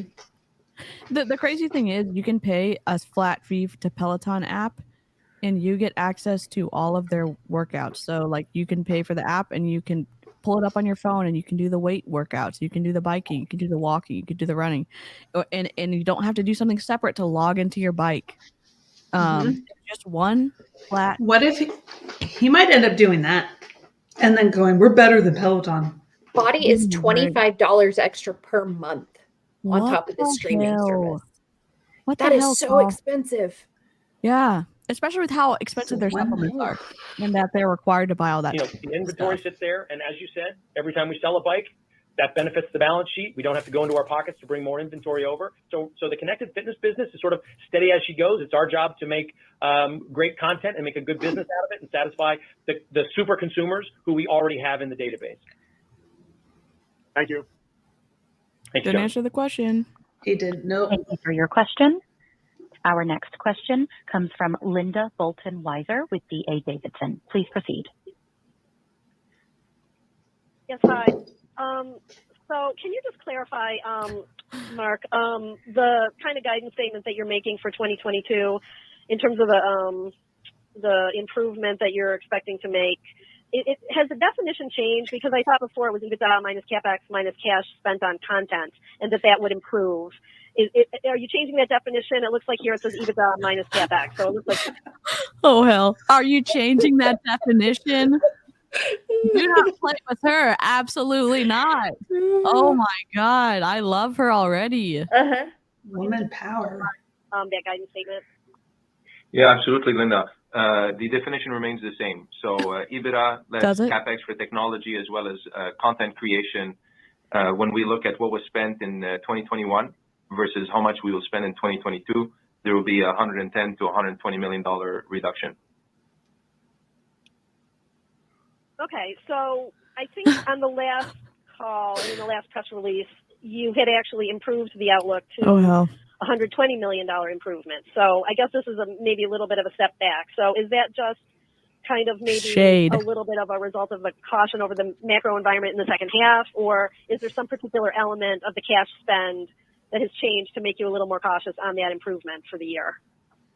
It's more the former, Linda. I mean, we've dramatically reduced our cash burn. We're managing our costs really aggressively. But as you can imagine, just being a bit more prudent with the outlook going forward from a revenue standpoint can impact contribution margin. So I think it's just accounting for that. I know you haven't really given a lot of specific numbers, but in general, has your outlook for cash spent on content creation, has that changed versus last quarter? Is the projection higher or lower than your previous She wasn't projection? talking to you, Carl. It's actually coming down. She was asking Mark this question, and Carl butted in. So if you didn't really pick up, I'm not trying to be like, oh, if you didn't pick up, if you didn't grasp it, what she was saying, she said in the last call, the projection was $120 million improvement. And in this call, they said it's $110 million improvement. And so she was asking, hey, why did the number change a lot? I mean, that's a $10 million difference. It's not just a little. And again, in the grand scheme of things, 110 million or 120 million, it's still meaningful for the investors. And so that's what she was asking about, because guess what? She remembered what they freaking said on the last call, and they tried to not get away with it, but they tried to like not acknowledge it, which is hilarious that they have smart people on this call. Sorry, my husband disconnected internet. Oh. You literally called that. Down slightly. We have a baseline for the cadence. This is Carl, by the way. Hi, Linda. She wasn't talking to you, Carl. She was talking to Mark, and you literally interrupted. Good God. We have a cadence of product launches, which that generally is coming in at slightly below budget, but we are seeing some savings as the live content, BOD Interactive, has matured. So we got it launched. We've seen where He's not sharing any numbers. Pick up, and in the back half of the year, we expect to realize no some percentages of the savings from those activities, which are ongoing creation of live content, as we refine that system. So it's getting better as that part of the business, as we start to understand what's important to the subscriber and what's not important. God damn, Carl. And then a lot of words for nothing said. Yeah, literally nothing said. No percentages, no numbers. At least when Mark talks, he was talking and specifically answering her question, and Carl interrupted to deflect. That's my opinion, but Carl making me madder and madder. I think on the last call you had talked about there being 7 major launches in 2022 versus many fewer last year. Can you maybe tick off like which ones have occurred so far in the first half, and then how many of those 7 are still remaining to occur in the second half? Yeah, so we are in the middle of a launch right now. So I will say, so far this year, we've had the Job One launch with Jennifer Jacobs. We did a niche program called To Be Pregnant, which was a nutritional program. Yeah, that didn't go anywhere. Nowhere. Protocol, which was a gut microbiome improvement program with a companion 4 weeks for everybody fitness He's program. counting those as 2 separate. Exceptionally well.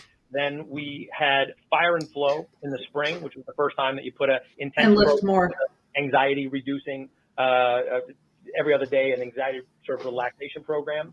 And like I said, we're can't say that. You can't freaking say that, Carl. No, the gut microbiome thing. Oh my gosh. Dear God, compliance. If you see this, I hope someone sends it to you. Can you please have a private meeting with Carl and tell him what he can and cannot say? Because what the hell? And he's saying this stuff, and his coaches are saying it, and they're spreading it, and then they're getting people to sign up based off of misinformation. And he had one this morning. His Shakeology, a picture of his Shakeology, and it says, "Every day I age a little, so every day I heal a little too." And he put his Shakeology up. What? No, sir. Absolutely not. We also had while it doesn't count as one of the content drops, we did move all of the OpenFit content. That's not a program. And live rides over into the Beachbody library in July, which was our largest content drop ever. And our subscribers are loving all that additional value that they got. No, they not. No additional cost, effectively. I'm in the base group page. Additional cost. God dang it, Carl. Our first launch on the Beachbody platform with literally Carl let the adults talk from OpenFit. Her name is Andrea Rogers, with a cardio aerobics dance program in October. Then we have the new program called, well, I'm not allowed to say actually what that is, but we have another program coming in December. He can say what it is. It's called Sure Thing. He said it at Summit. Wow. Why is he not telling them on this call? He's being a little deceptive snake oil salesman. In that, we also have complemented our nutritional offerings. And like I said, we are focusing the first transaction with the customer into the primary nutritionals that got people results with that program. So for instance, on the Lift More, which is a lifting program. This is a lot of word salad for not answering her He's not answering her question. One, it's like the kid who didn't really prepare for the assignment and they're stretching out all of the stuff that they did do to try to make it seem like they did more, which, okay. All she wanted to know was what programs have launched and what are coming. That's it. And you said you would launch 7, have 7 launched, and are you projected to launch 7? That's it. Yep. Could have been a name the launches. Say that. Short answer. Yep. I actually have this conversation with my teenager when he's writing his papers or when he's talking. It's like, be specific. Just answer the question. Yeah. Yep. You don't need all this other stuff. It's when you have to pad the word count on your university papers and you're like, okay, to get to 350 words. What else can I add? I had to do that a lot. For clarity of communication, you're telling the main idea at the beginning of the paragraph or at the beginning of the paper, you're telling, hey, this is what we're answering, and then you answer it in the paragraphs. And so he should have said, we've launched 5 so far this year, and we're on track to launching 8, and here's what they are. 1, 2, 3, 4, 5. And you could have appeared way more competent than whatever this is, because this appears like you're being deceptive and you don't know what you're talking about. Introduction, body paragraph, body paragraph, body paragraph, conclusion. What up? Yes. We're recommending what is called the performance stack, which includes a pre-workout and a post-workout. So we're very prescriptive about what's right for that. With the program called XP Sweat and Sculpt from Andrea Rogers this October, we miss you. We'll be prescriptive about a combination of Carl's being a jerk. Shakeology and pre-workout. And then we also have 2 seasonal Shakeology flavors coming in the second half of the year. One is chocolate caramel brownie. And, it's because Carl is used to easily gaslit his participation marketers, so this is out of his comfort zone. A beach bar, which is a chocolate mint beach bar, and the other Shakeology flavor is vanilla chai. So a lot of stuff coming in the back half of the year. It's definitely more launches than we normally do in one year, and that gives our coaches the a dog lot of did things eat his homework. to stay active about on their social media channels. Okay. And then can you just say, my understanding was that seasonally third quarter revenue for the whole company is usually higher than fourth quarter. So is it fair to say that if you're projecting 150 to 160 million in third quarter, that fourth quarter will be lower than that? Ooh. You know, Linda, we're not giving guidance on the fourth quarter yet, just given the demand environment. But what I would say is, generally speaking, yes, it is usually a strong quarter. But with this whole pandemic situation, people wanting to be outside, we're being very diligent also in our marketing spend so that we get immediate paybacks. So that's why we're guiding this way. I don't think Q4 will be materially different than Q3 at this stage. But one of the reasons, and Carl's going to interrupt him. One of the reasons, sorry, Mark. One of the reasons for that. Sorry, Mark, but I'm going to keep talking anyway. Carl, this comes across as so unprofessional. One of the biggest launches for us of the year happens in December. As we go into the new year. So we get the benefit of what we call our leadership event. On the transcript, Mark says, but ... and Carl butts in and says, one of the reasons, sorry, Mark. He literally cuts off his own guy on this call and makes him look he's making himself look like an idiot. But that's just rude. Like, isn't that unprofessional to do, especially on an investor call? Carl. And don't you think it's going to be interesting too? So he's like, yeah, fourth quarter shouldn't be that different. They are apparently launching an entirely new compensation and coach plan in October. That's going to make fourth quarter a lot different, in my opinion. Yep. It's yeah. So for him to say that, like, no, there's not a lot coming on. Yeah, you're going to lose a lot of your voluntary sales force. Yeah, your unsophisticated volunteer sales force, which that's coming up soon, right? Yep. Oh boy. Yep, which is a big event for our coaches that happens in October. Then there's a couple of new nutritional launches that happen in the fourth quarter. And you just talked about that. Launch. So I will say that the two generally seem to be shaped the same way. That's been our sort of experience because of the strength of the back half of the fourth quarter. He's the worst off the cuff speaker I've ever heard, especially because he's being deceptive. But Linda's the main character. Let's be real. Linda, I'm loving Linda. Linda's the best. And she's not playing into any of his gaslight bull, SHIT, Amy's channel, block your ears, bullshit. You know, it's just, It's just, I love it because she's saying, okay, I hear what you're saying. Here's my question. And she's asking specifics. And she, again, is referencing stuff he said last time. And then her questions are short. And in comparison, Carl's answers are double the size of her questions and sometimes 8 times the length. And it's just like, you're lying. Why are you lying? What they're trying to push on it in Q4 is the elite push. So it's people trying to hit elite for the year. But I'm really wondering, what is that going to look like with the change? That's going to be the interesting thing to watch. Mm-hmm. You know what would be interesting? Yeah. They should spend marketing on areas in the United States where people are like where the heat or the cold would prevent them from being able to do outdoor workouts. They could reallocate that money and be able to focus. Not that I want Beachbody to be successful, but they're basically saying like the more recruits, the better, because they're basically our customers anyways. And they could at least have a better like, I don't know, outlook on their monetary stuff for different quarters if they actually took that approach instead of like crossing their fingers and hoping for the best that their coaches are going to sign up enough people. Well, and let's talk about what Emma just said, because they're feeling the effects because people wanted to be outdoors, right? They would have launched an outdoors program.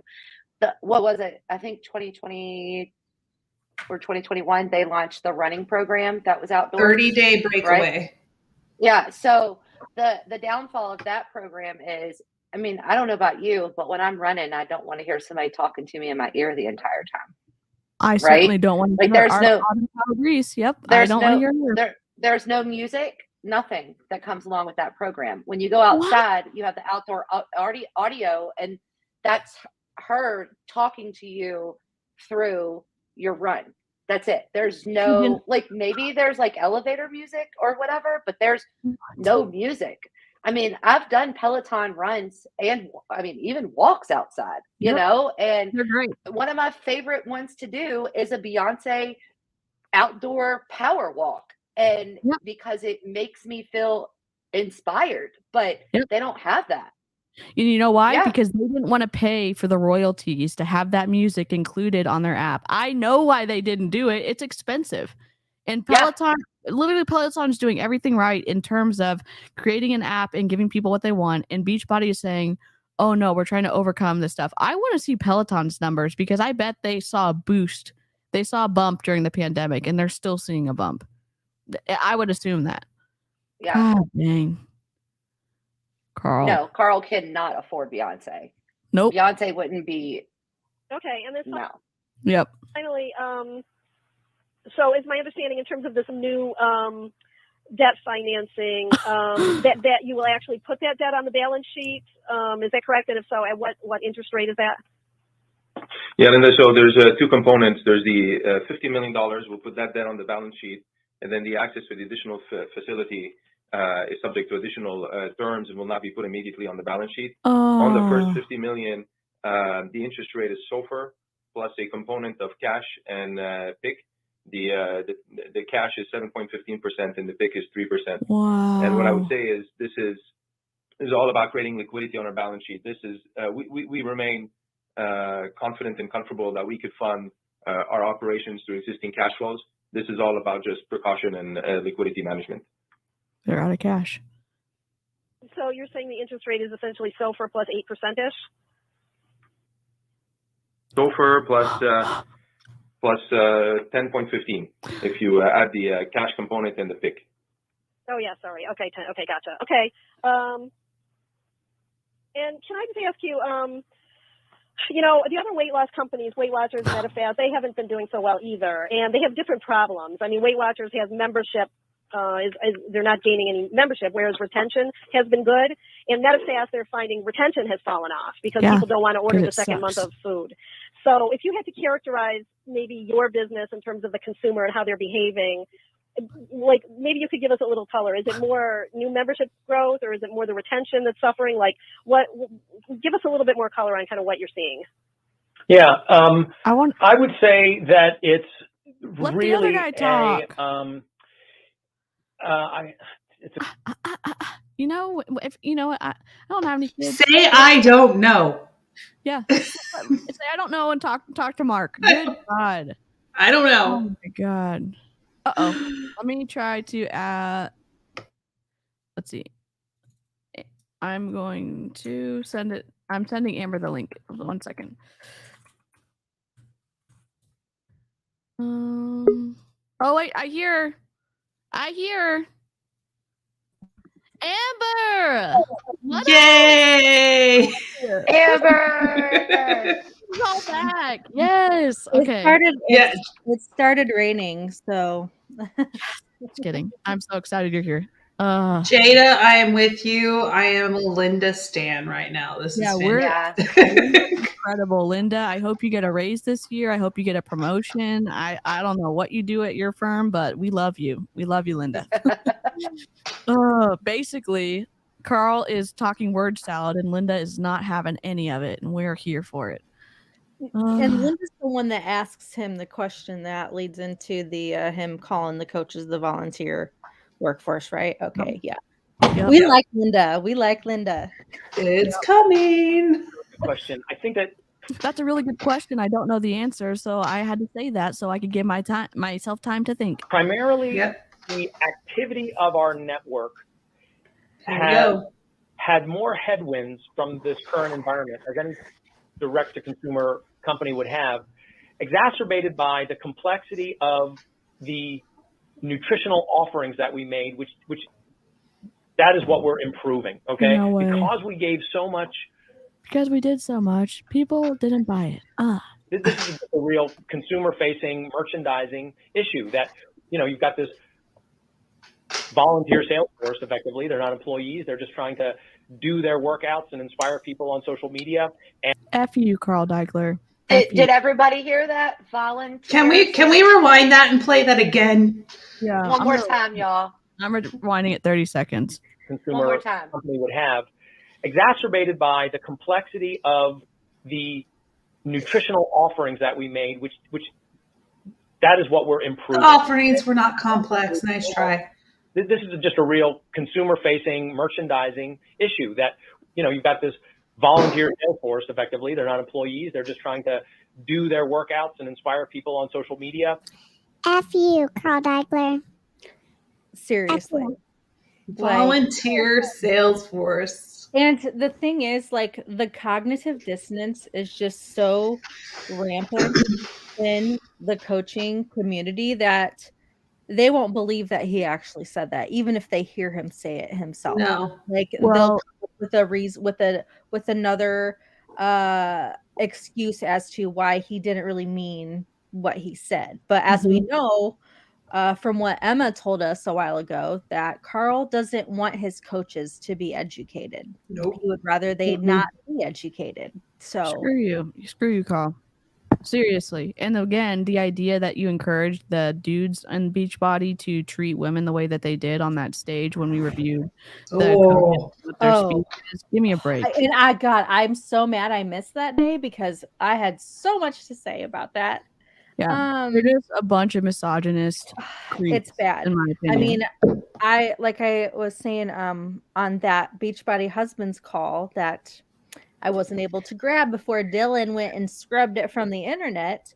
There was a Beachbody husband on there who was talking about how he wasn't supportive of his wife first, but then all of a sudden she started being successful with it, and hey, this helps keep my wife hot. This helps to keep my wife hot. Yeah, it was bad. It was bad. It was bad. Ooh. I just if my husband ever talked about me like that, and his wife was sitting right next to him. Yeah. He said it with her sitting right next to him, and everybody's like, oh, so funny. Yeah, it keeps your wife hot. The misogyny. If my husband ever said anything like that about me, he would be in deep shit. Sorry, Amy. Sorry, Amy's channel. You can use that word. It's okay. But sometimes it's, as I tell my kids, sometimes it's the best word to describe. Yes. But oh my God. Yeah, no there's no words. And again, if you're in Beachbody and you don't believe your ears, you can go to seekingalpha.com and you can read it and listen to it. I mean, he's on a call with investors from investing firms. He's on a call with Bank of America. He's trying to explain all the crap and why his company isn't doing so well in Q2. He said that. That's his perspective about what he's placing the blame on you, the coaches, on you. Which is wild. Volunteer sales force. You're volunteers. Yeah. It's your fault. Not only are you 1099 contract employees, but now you're just volunteers. Yeah. And we go hard. We really do go hard for multi-level marketing companies, and we don't like the business model, but you deserve a lot more respect than that. And especially knowing what he says about you publicly when he thinks that he's going to get a good in with y'all, and then what he really thinks about y'all in front of people who are investing in his company, that discrepancy cannot be overlooked. It can't. No. In my opinion. To know that your CEO thinks about you like that, give me a break. Give me a break, Carl. I'd say do better, but you can't at this point. You cannot. He's gonna he keeps digging himself even deeper. Let's keep going. Noli just said, if I was a volunteer, why did I have to give them my social security number? Good. Right. Noli. Yep. Why did I have to pay taxes if I made over what $600 $600 a year? Yep. One time. Yep. Those people who are like, hey, I'd like to do what you're doing. They come in, they got a more complex offering as we've gotten more diverse with our product offering. And that's what we feel like what we saw from the 4-week gut protocol program is we were so prescriptive and so specific about what to get that program really hit its stride. It did. And the other ones where we're sort of offering a broader suite that, again, this isn't a sophisticated sales force. These are people. No, wait, let him say one more. Okay. Let me rewind 30 seconds so we can get the whole thing. Hold on. Because you want the next sentence in there too. Those people who are like, hey, I'd like to do what you're doing. They come in, they got a more complex offering as we've gotten more diverse with our product offering. And that's what we feel like what we saw from the 4-week gut protocol program is we were so prescriptive and so specific about what to get that program really hit its strides. And the other ones where we're sort of offering a broader suite that, again, this isn't a sophisticated sales force. These are people, just regular people like me, just trying to get their workout on and put a little group together. And then when it comes down to, well, which supplement should I use? They're really relying on the company to be prescriptive. And Carl, your coaches are nothing like you. Do not say they're people like you. They're not. No. Yeah, the people that I've seen are working really hard to try to make a go of this. They're working really hard to spend their hard-earned dollars, keeping your business afloat. And to say they're an unsophisticated, or they're not a sophisticated sales force. These are people. These are people, just regular people like me, just trying to get their workout on and put every little group together. Well, and to say every little group, that's also minimizing the groups. Those groups took so much work. So much. Yep. And again, you are volunteering your time. You don't get paid to run a group. You get paid to sell a program. Yeah. And so you are volunteering a whole lot of time to run these groups. And he minimizes all of that. Yeah. All of it. I cannot. Again, we don't like multi-level marketing, but it still is. I'm offended for the coaches who are still in and who are still giving this asshole the time of day because they are like behind the program and trying to make it work. And he's calling them that they're not a sophisticated sales force. And that was all of us. I mean, because none of us were, at the top. So that was us putting our little groups together and relying and trying to sell our programs. Carl, he's like so disconnected from reality, as is probably all like the top 10, because none of them live like how we lived. At all. No. Well, none of them had to worry about, if you buy your challenge pack. I remember the very first time I bought my challenge pack, it was a choice between my challenge pack in 2013, or it was a choice between the electricity bill. Right.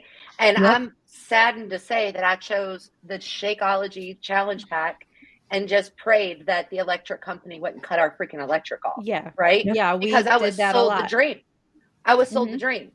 you know, and because that's what a lot of people are doing. And because if you don't hit Success Club, then that even just 1 month, it messes up any other like possible rank advancement or anything that set up months down the line.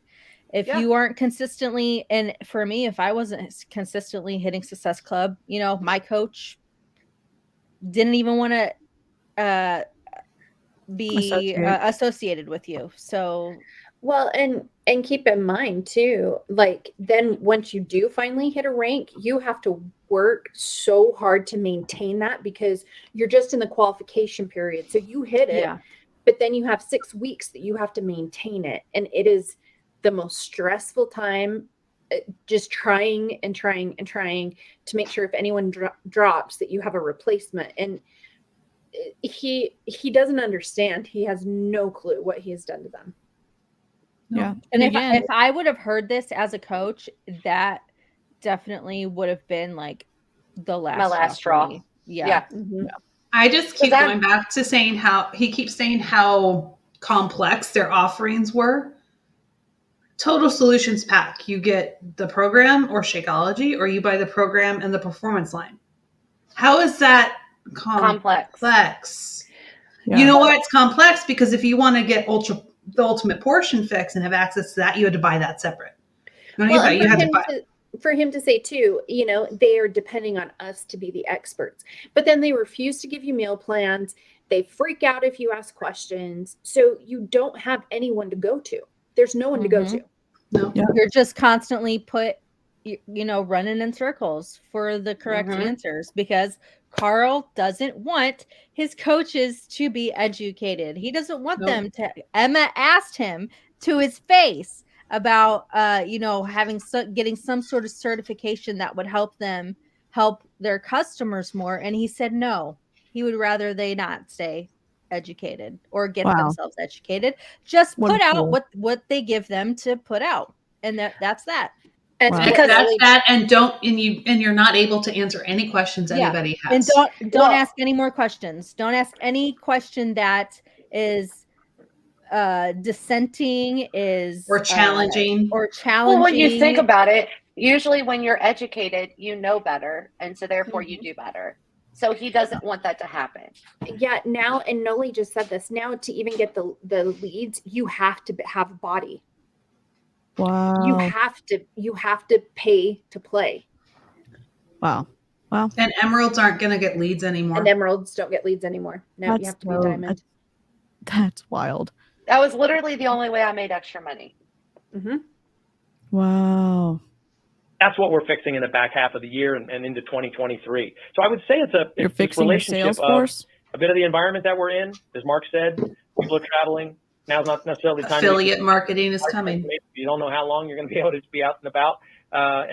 I mean, you have a subscription service and that you can pull up on your phone and work out. And you're saying that people are not doing the workouts while they're traveling?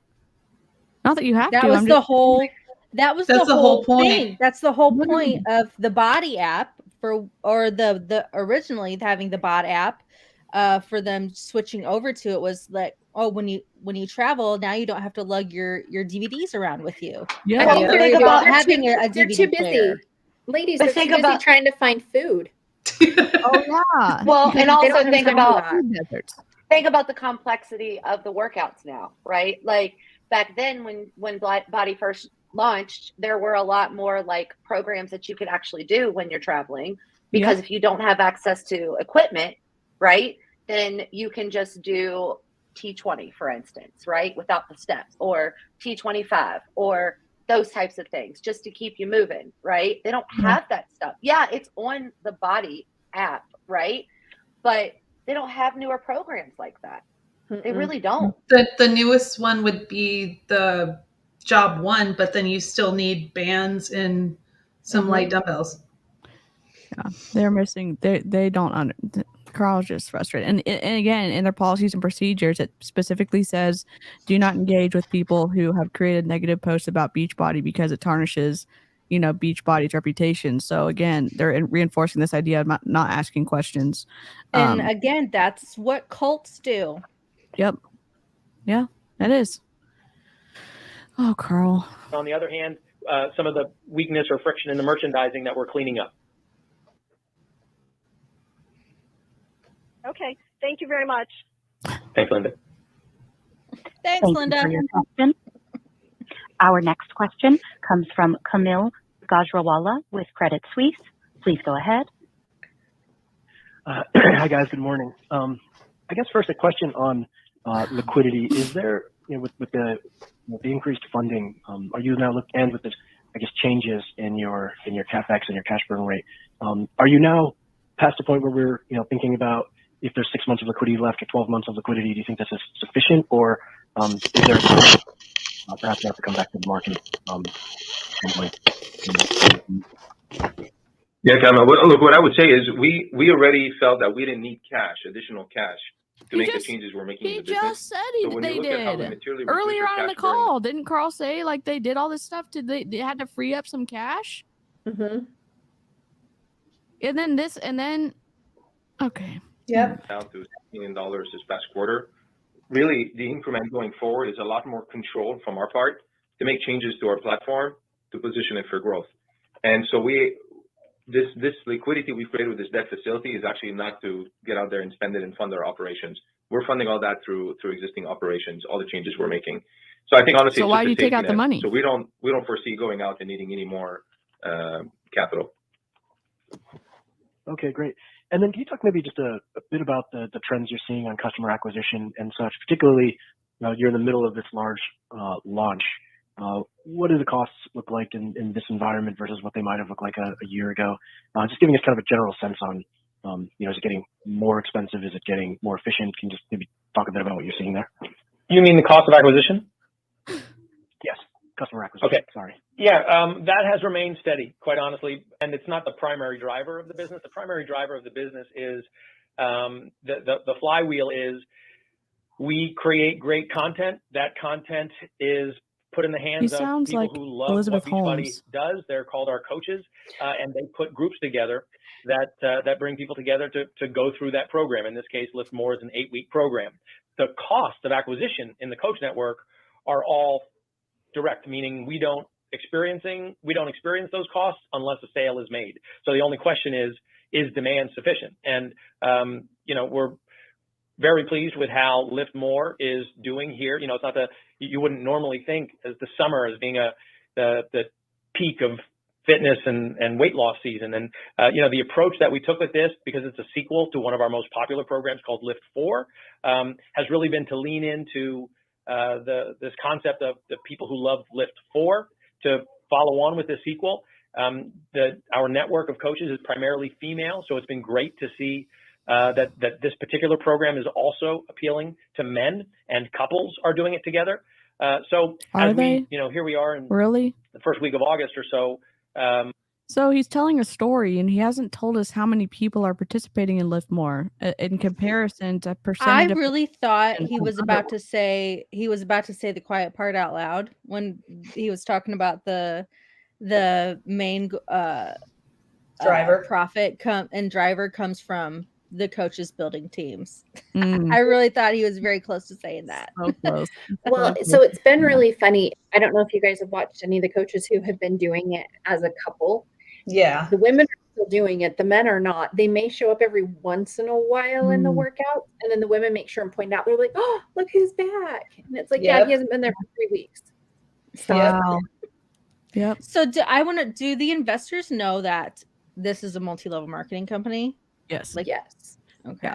Yeah. So from what I understand, when you go to these types of groups to get an investment, they have to look at all of your books. They have to look at how your programs work. They have to look at the model. They get access to all this stuff because they've given a crap ton of money to Carl, and then he has to perform on what he said he could, and then again on what the projections were. So they give all that information to their statisticians or whatever, or accountants, and so it's this whole. Here's the interesting thing though. So and this happens later in the call. Someone asks about the coaching network, and Carl says, "Yeah, I don't know that we publish the coaching number, or we don't talk about that." And I wonder if they get around that by them being 1099 contractors. Yep, so they do. So they don't have to disclose as much information as they should to the investors because they're not really an employee. They're not really. And so it's really interesting. And even Mark says that too somewhere. He's like, yeah, we don't talk about that. Wow. I'm going to tweet her. I'm going to tweet her firm on. I'm not going to harass her. I'm just going to say, hey, they're not telling me the whole picture.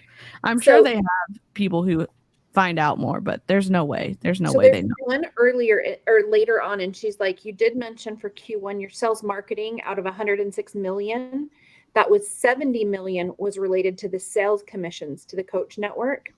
How much of that is attributable to the 87 million for this quarter? So she's wanting the same information that they had provided in the past. And Mark says, we could dive deeper into that. Generally, we don't. What I would tell you is as a percentage of revenue, we've taken it from 62% to 48% selling and marketing together. So they won't give you any specific information about how much they're paying out in the coach network or how many coaches they have. Wow. That's wild. It is. But it's just like Carl. God dang. And I like it. Joanna's comment is, okay, that's fine. The women are showing up on this call. I'm just saying. Yeah. Women know the BS. Pleased to see how that program continues to sell. It was launched in the last half of July. We're speeding up, continues Carl. to create demand, but in terms of the cost of acquisition, that is pretty much fixed because it's transactional. Yeah, and Kim, what I'll add to that, if you compare to a year ago, our selling and marketing expense went from 62% of revenue down to 48%. So in that, you have that very variable component that Carl's referring to in the coach network. And then the balance around what we spend in the media space is highly disciplined. That will evaluate if we've been too aggressive there because we've been very, very diligent and aggressive payback. And then our third route to market is obviously cross-selling into our 2 million customers. And that I would say honestly, we're refining and improving because there's room to do a lot better there. And we're working on it right now. Okay, great. And then, with every company, we're trying to, the industry's trying to work out what would be the implications of a recession. You guys have been around for a while. I respect that your business is a little bit different today than it would have been during the last few cycles. But can you maybe just talk about what you've seen in the past when you're in a recessionary environment? Yeah, well, if there's one thing that I'm, after a couple decades in this, that I'm proud of about this company, we've been through three downturns. And first I would say, as any responsible CEO is never going to take for granted how you're going to do because you don't know what the demand patterns are going to be in any recession, right? But we have been fortunate enough to find great opportunity in those recessions because you've got, on one hand, people who are perhaps, looking at their monthly spending and going, yeah, do I need this $100 or $200 a month fitness membership? And as they're perhaps tightening their belts a little bit, that's when they might move over to a more cost-effective in-home digital solution. And we've like Peloton. I mean, I don't. The wild thing about I hate to keep boosting Peloton, but here's the thing: you don't need any equipment for Peloton. You can sign up for the app, and yeah, there's a bike. You can get a bike from Amazon and do it. You could walk. That's how outside. I started. Yeah, you can walk outside. You could run. You can do the weight workouts and you could or you could not. You could invest in their equipment or you can just pay the monthly fee for the app and it covers both. So as someone who started as an app user and then actually got the bike, starting with the app actually made me see the value in actually buying the real thing. But Carl, didn't you know Carl, he had the idea to do an at-home spin program before Peloton was even a thing. You didn't know he did. You know didn't. that? Oh my God. No, he said, just like they always do. Just like they always I have the do. recording of him saying it. Yeah, he's always late. They're always late to the game. He's behind, even though he thinks he's some genius. Fitness genius savant. No. So I use the Peloton app. I don't have a bike because I do not like spin. It's not my thing. Don't like it, won't do it. But you can get a gym membership for $10 a month. Yep. $20 a month. Unless you want to go to Equinox and pay hundreds of dollars a month. The comparison he's using to go from that to yearly. The people who are paying $100 at Equinox can afford to pay $100 a month at Equinox. Yeah. My Peloton payment was for the app, I think it's now it's like 40. 47, but I have the all access because we have the bike. Yeah. But it's like 40 something, but It's $15 a month. Yeah.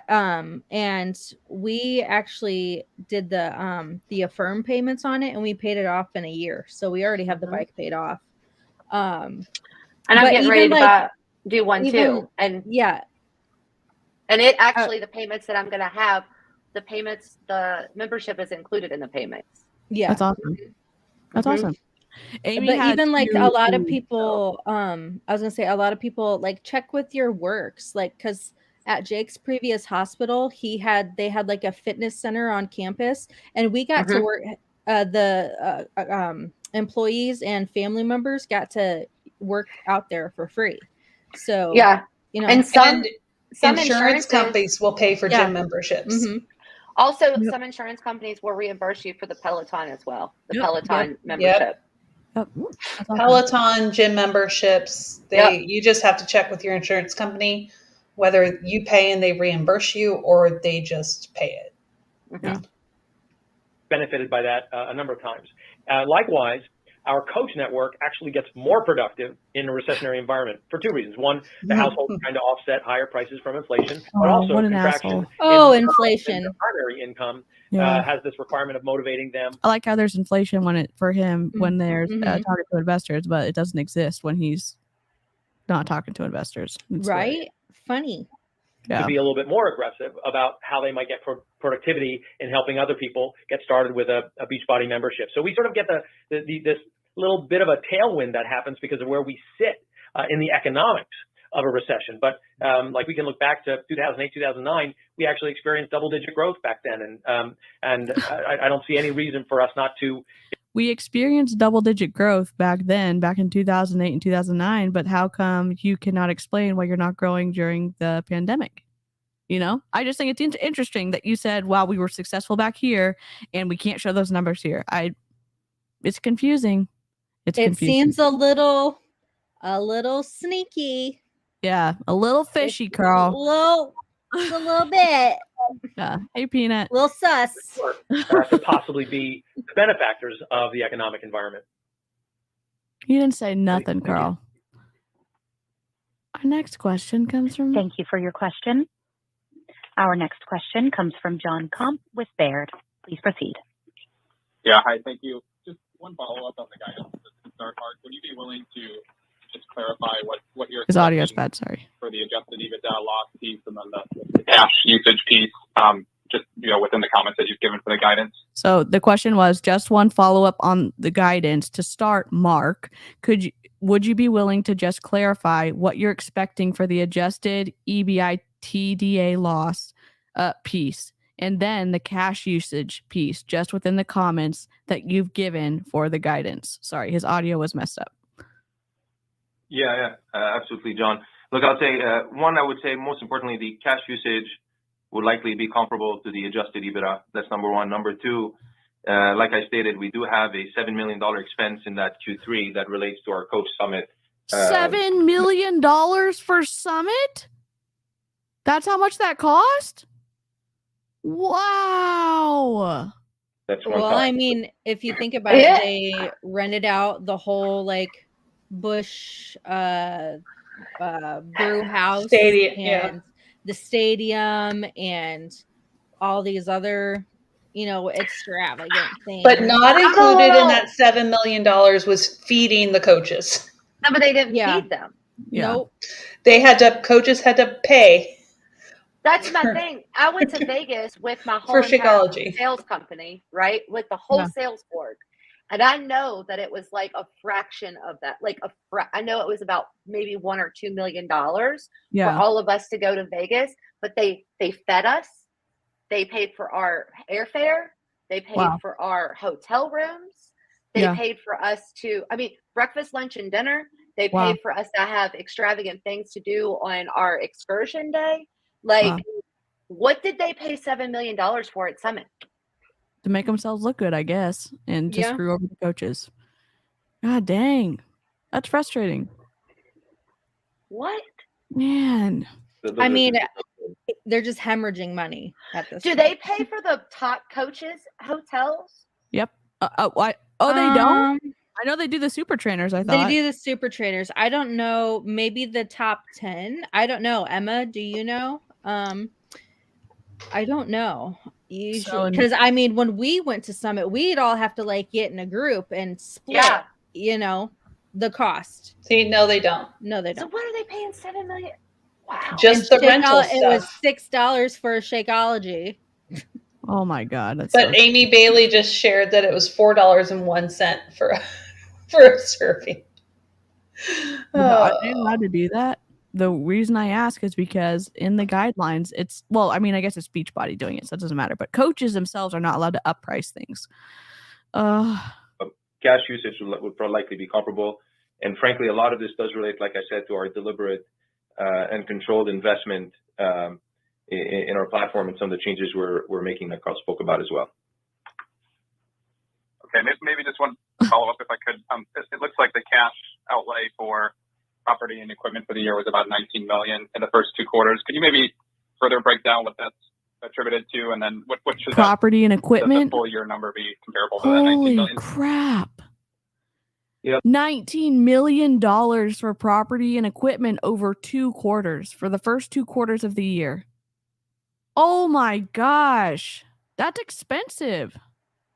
Holy cow! So John, we could dive into more specifics, but what I could tell you is year over year, there's definitely substantial reduction. What was it for? That's not what he asked. There's a technology component and then there's a programming component. So let's set up time where we could run you through the details of the numbers and give you that visibility. Seriously, Mark. Okay, sounds good. Maybe one broader question then, just going back. My question would have been followed up, why can't we talk about it here and now? Because it's meaningful if you're using our money that we've given to you to grow the business and you're putting out $19 million over 2 quarters on property and equipment. I want that question answered right now. You know what I mean? He's trying to say I'm going to talk to you privately about it. No thanks. No thanks, Mark. No thanks. God dang. Back to the cash question, but when you have expressed your confidence in sort of the current trajectory that you wouldn't need cash necessarily, can you just comment on sort of what's supporting your confidence? And what's supporting your confidence as you see it today? Like how many quarters out are you until you would expect positive, cash generation for the business? Yeah, so John, looking at how we just reduced the cash burn from 44 to 6 million. Cash burn was 44 million, and they reduced it from 44 million to 6 million in 1 quarter. Oh my God. What were they spending it on? People probably, and then they fired them all. Exactly. Hemorrhaging money. Hemorrhaging. Wow. $1 in 1 quarter. I don't even know. Paying for private jets for the super trainers can't be cheap. And I feel like that. And also like with the mixed bikes too. Like how much money have they lost with those? Yeah, they definitely, they're not selling. The ones that they did sell, they were lower than what OpenFit or what Mix was able to sell when they were their own company, or when they were not remerged. Demonstrate that we have the ability to control our cost structure, right? And as Carl said earlier, and I said in my comment, 75% of our cost structure has been variabilized. So with that in mind, the deliberate investments we're making, if we could slow them down when we want, right? So that would give us additional flexibility if we need. And then all the initiatives I spoke about around nutrition, pricing, SKU rationalization, looking at our distribution network, moving processes to the cloud, all these things I spoke about, the benefits of all those kick in 23. So that's why I said we feel pretty comfortable that we could fund the business through existing cash flows, not through the borrowed money, if that makes sense. And just for the revenue piece of that comment, if your business trended closer to 700 million from a run rate, top line revenue perspective, would that be enough where you could adjust the cost basis to be profitable? Or I'm just trying to get a sense of how much flexibility that you're applying. He's trying to like politely ask in the last 3 questions, like, when are you going to be profitable? And Mark's not answer. Oh wait, Carl's going to answer. God dang it.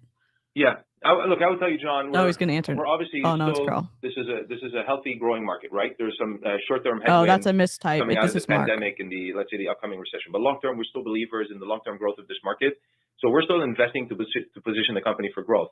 But if that doesn't come through, yes, we could definitely control our cost structure to deliver profitability at that level. Why don't you do it now then?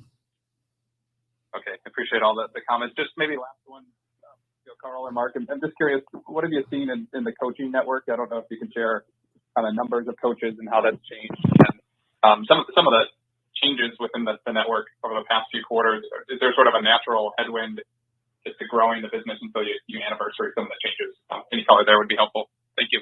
Yeah, I don't know that we published the coach number, but I will say a couple of things have happened which were very healthy for the business. In fact, by splitting out the coaches, the definition of a coach, a person with intent to monetize their health and fitness, versus a preferred customer who's really buying into the concept of a discount on the product. So we split that up so that we didn't have people in the coach network who didn't have any intention to be a coach.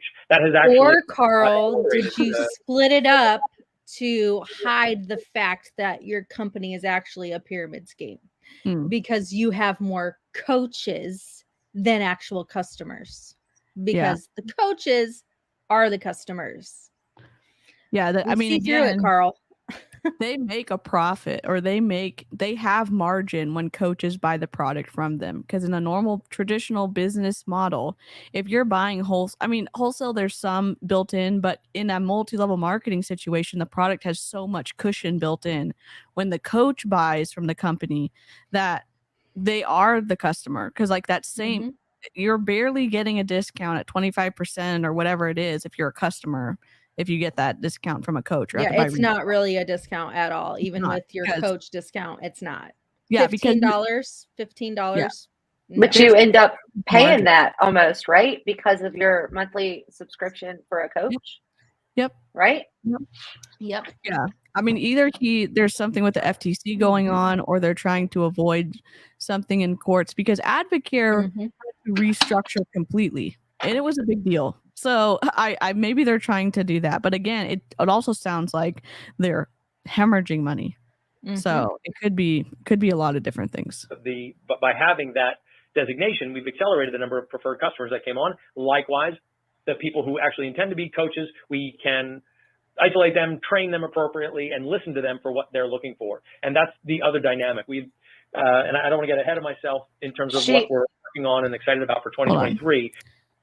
Jessica sent me a screen recording, and it won't let her cancel her stuff.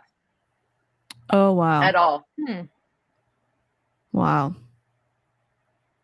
I mean, if you're trying to cancel, I would call or get on the phone or like force them to be, they can do it on the back end. And you could talk to your credit card company if they refuse to make themselves available to do that, because holding your money hostage is a no-no for me. But now we've got this clear view of what the coaches need and what they're looking for to maximize this opportunity for them. I believe we're going to simplify. I thought they were volunteers, though, Carl. That will help us achieve our mission of helping more people get involved with this community of health and fitness and taking better care of yourself. So stronger signal from the coaches, but at the same time, like I said at the beginning, they're operating in the same consumer environment as all of us. Awesome. And, let us know, Jessica. It's not a time that we can take for granted how easy it can be to generate a sale. So that's why we're taking the view that we are.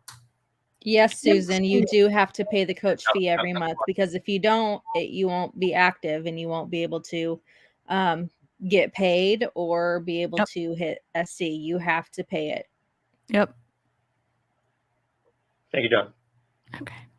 Thank you for your question. Our next question comes from Joanna Zhao with Bank of America. Please go ahead. Thank you for taking my question. My first one is really trying to understand the Q3 guidance of the 150 to 160 million on the revenue side. I think the midpoint implies a 25% down year-over-year growth. Just trying to really understand what component of that is driven by the macro headwind and what component of that is driven by the reduction on the sales and marketing spend. So I've seen that the sales and marketing spend for Q2 is down quite a bit, as you mentioned, quarter over quarter to 87 million. How much of that is on the network payout, to your coach network? And what is your kind of plan for the sales and marketing spend for the second half of this year? And any thoughts on like balancing growth versus profitability? Good question, Joanna. So, Joanna, I'm going to try to cover all this. There was There's a lot of questions, right? On the first one, look, Q2 over. There's a lot of questions because they want answers. They gave you money, and so it's not a big deal for them to ask a lot of questions. I don't. Okay. Q2 That's literally their job. Yeah. So taking a more prudent view on Q3, given the macro condition, is why we set that guidance that way. And on the sales and marketing front, we're going to continue to be diligent so that we get a quick ROI on those customer acquisitions. So I would say the percentage of revenue that you saw in this last quarter is consistent with what you'll see going forward. And then in terms of profitability versus revenue, what I would say the investments we're doing are really more around things we feel our platform needs and our offering needs. So we position the company to get back into growth next year. So it's and that's controlled investment is what I'll finish by saying. Meaning, if ever we see like we need to slow it down, we could slow it down. So there's no return on investment for them this year. It's all spend to try to position the company to be able to grow next year, which in general, from a business perspective, that's not necessarily bad, but coming from Beachbody, especially with their track record, especially with their stock like price plummeting, that doesn't really check any boxes for me. It mostly just waves a lot of red flags. Oh, and Carl's about to butt in. I think one of the dynamics that you're seeing here year over year is the third quarter of 2021, we were aggressively selling bikes, and we were also investing in a significant media push, brand strategy, and acquisition. And that's when sort of the reality of the environment was really becoming clear. So what you're seeing now is a much more prudent approach and a reduction in chasing revenue rather than buying revenue. Now we're really staying true to what built this company over the course of 2 decades, and that is investing in media and acquisition that we know is going to generate free cash flow. Buddy, Carl, what made you popular was good programs with great coaches. And right now you don't have good programs and you don't platform the good coaches. So it's literally that simple and you've refused to look at it. God dang. And I hate when Carl talks. He just is like, it literally sounds so much like Elizabeth Holmes when she's trying to explain scientific things to scientists at these big conferences. And you listen to her stare you down and say nothing. It's... And that's been the fundamental of the business since we started it. And that's why we're taking this view of, if we're going to sell bikes, we're going to sell back, into Lori. the database. We're very good at generating digital subscribers in a way that is at a good relationship of CAC to LTV. And we take advantage of the... Another educated, strong woman asking a solid question. Poor Carl's brain is going to implode. It really will. Yep. Positive relationship we create with those subscribers and sell them a bike, and we don't have the same cost of acquisition. So while that'll be a slower rate of bike sales this third quarter as compared to last third quarter, the economics of those sales will be much more favorable. Does that help answer your question? No, it doesn't, Carl. No, Yeah, they released the bikes like a year and a half ago. They merged with Mix in like, when was it? It was like end of 2019. When was it? I did videos of it on my I think it was in 2020. It was 2020. Late 2020. So, yeah, where they announced it. So they've been, have merged with Mix and been doing this Mix thing for, almost 2 years. And the bike numbers, I don't think they even were successful from the very start, because the only people who were buying the bikes were the coaches. Yep. Well, think about when they launched it. Okay, like they missed it. 2020, at the beginning of the pandemic, that's when Peloton went crazy, because the fact people couldn't go to the gym, we couldn't do anything. We had to stay at home and work out, right? So they wait until when everybody's hoping to get back to normal to launch their bikes. Yeah. They missed it. They literally missed it. They could have redone programs and made programs in-house where you didn't have to have weights, you didn't have to have bands, you didn't have to have benches, so that the people who were looking to work out could immediately say yes to their online platform. And it could have been like an at-home section where you don't need a damn piece of equipment. And he's like, okay. And like Cheryl said, he missed the mark on doing the bikes. He waited way too long. And then Jen said, what I'm hearing is they're going to try and sell current subscribers on upgrading to a bike. Yep. Bad plan. But remember, Carl had the idea to do an at-home spin program before Peloton was even a thing. Carl, you can't just say stuff. He just says everything. Yeah, makes up your own words, makes up your own definitions. Got it. Q1, your sales marketing out of 106 million, that was 70 million was related to the sales commissions to the coach network. How much of that is attributable to the 87 million for this quarter? Joanna, we could dive deeper into that. In private. What I would tell you is, as a percentage of revenue, we've taken it from 62% to 48%, selling and marketing together.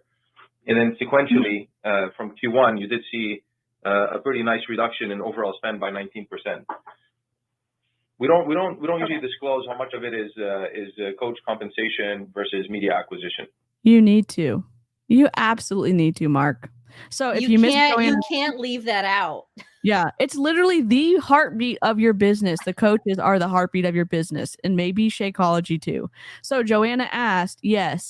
And then did you mention for quarter one, your sales marketing out of 106 million, that was 70 million was related to the sales commissions to the coach network?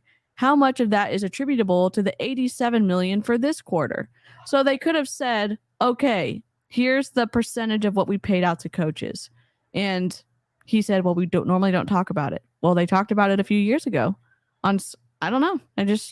And why aren't they talking about it now? Because again, they lost a bunch of coaches. Something fishy's happening behind the scenes. Yep. Okay, that's fine. And then okay, that's fine. My next, that's fine. My next question is on that's the not fine. bike segment of the business. You mentioned in the last quarter earnings call that your focus is to increase the margin closer to the break even for the rest of the year.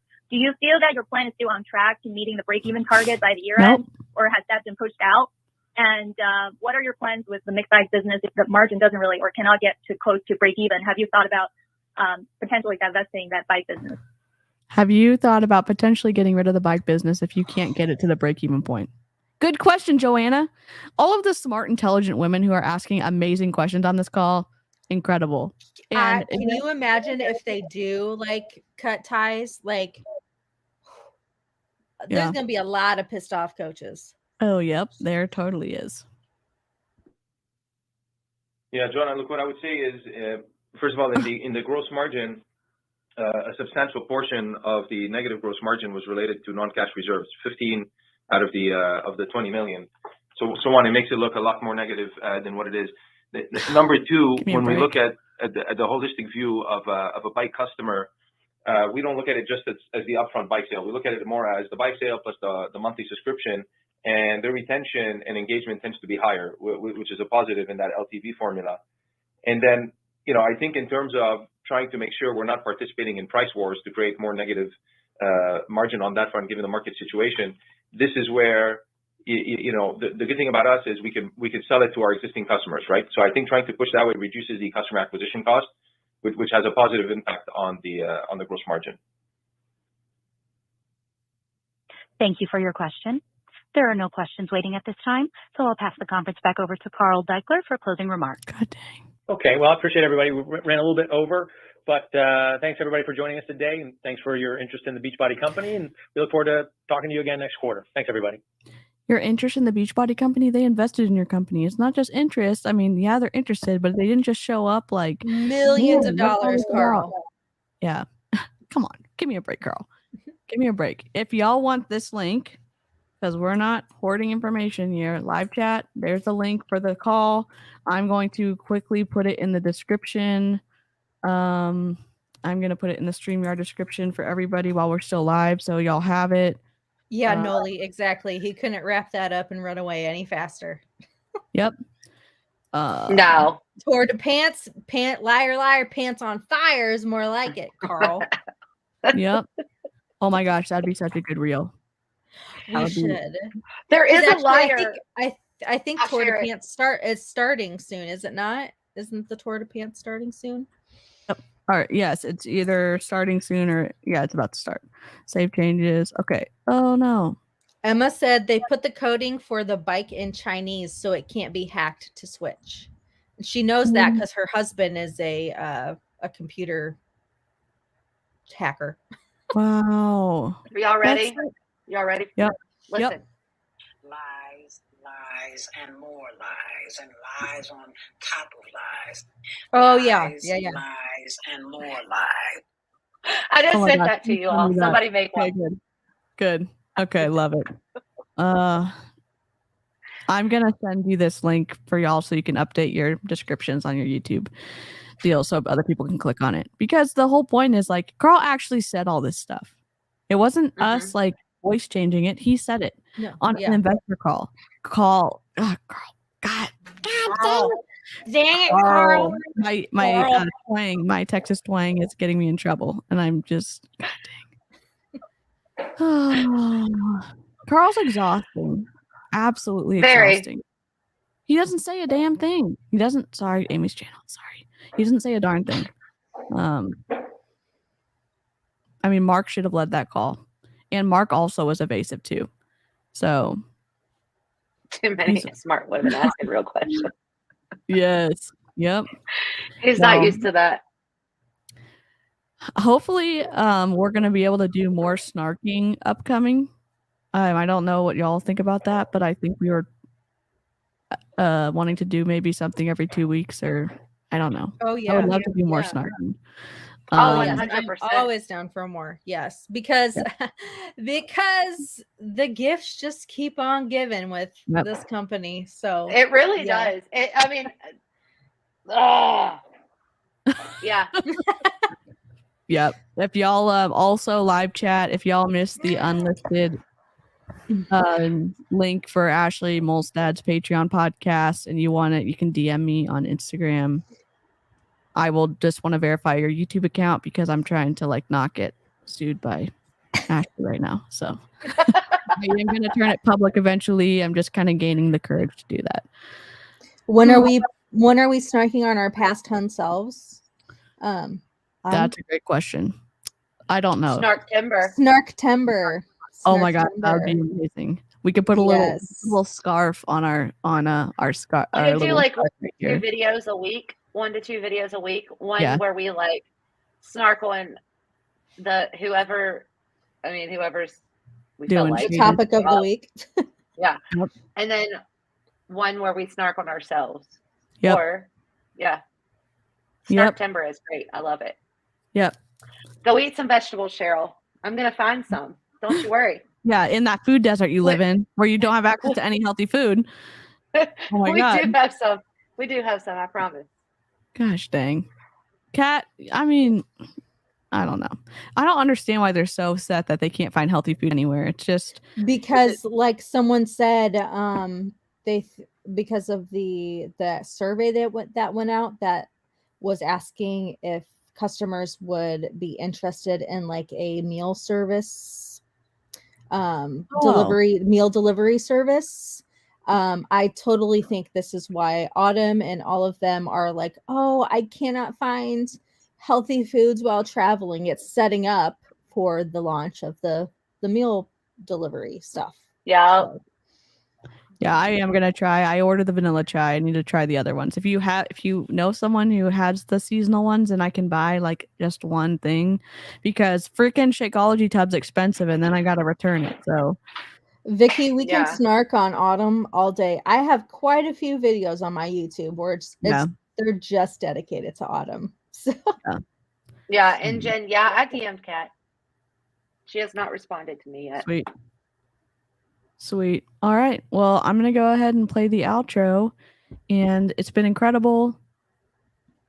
I love snarking with these ladies. Live chat, you've been great. Replay crew, leave us your comments, please. And if you liked the video and you haven't liked the video yet, we would love for y'all to like the video on whatever channel you're watching it on. And filler word for the outro. Just kidding. We will be live streaming again soon. We'll let you know when that's going to be. Just pop in on our stories and Go eat something unhealthy for Autumn, Calabrese, and Carl, and enjoy your weekend. And don't join a Zoom call. You don't need that nonsense in your life. Just enjoy your time with your family if you can. And don't join the MLM. And don't join an MLM, as Aaron B says. Yes. Oh my God. All right. Bye, everybody. Bye.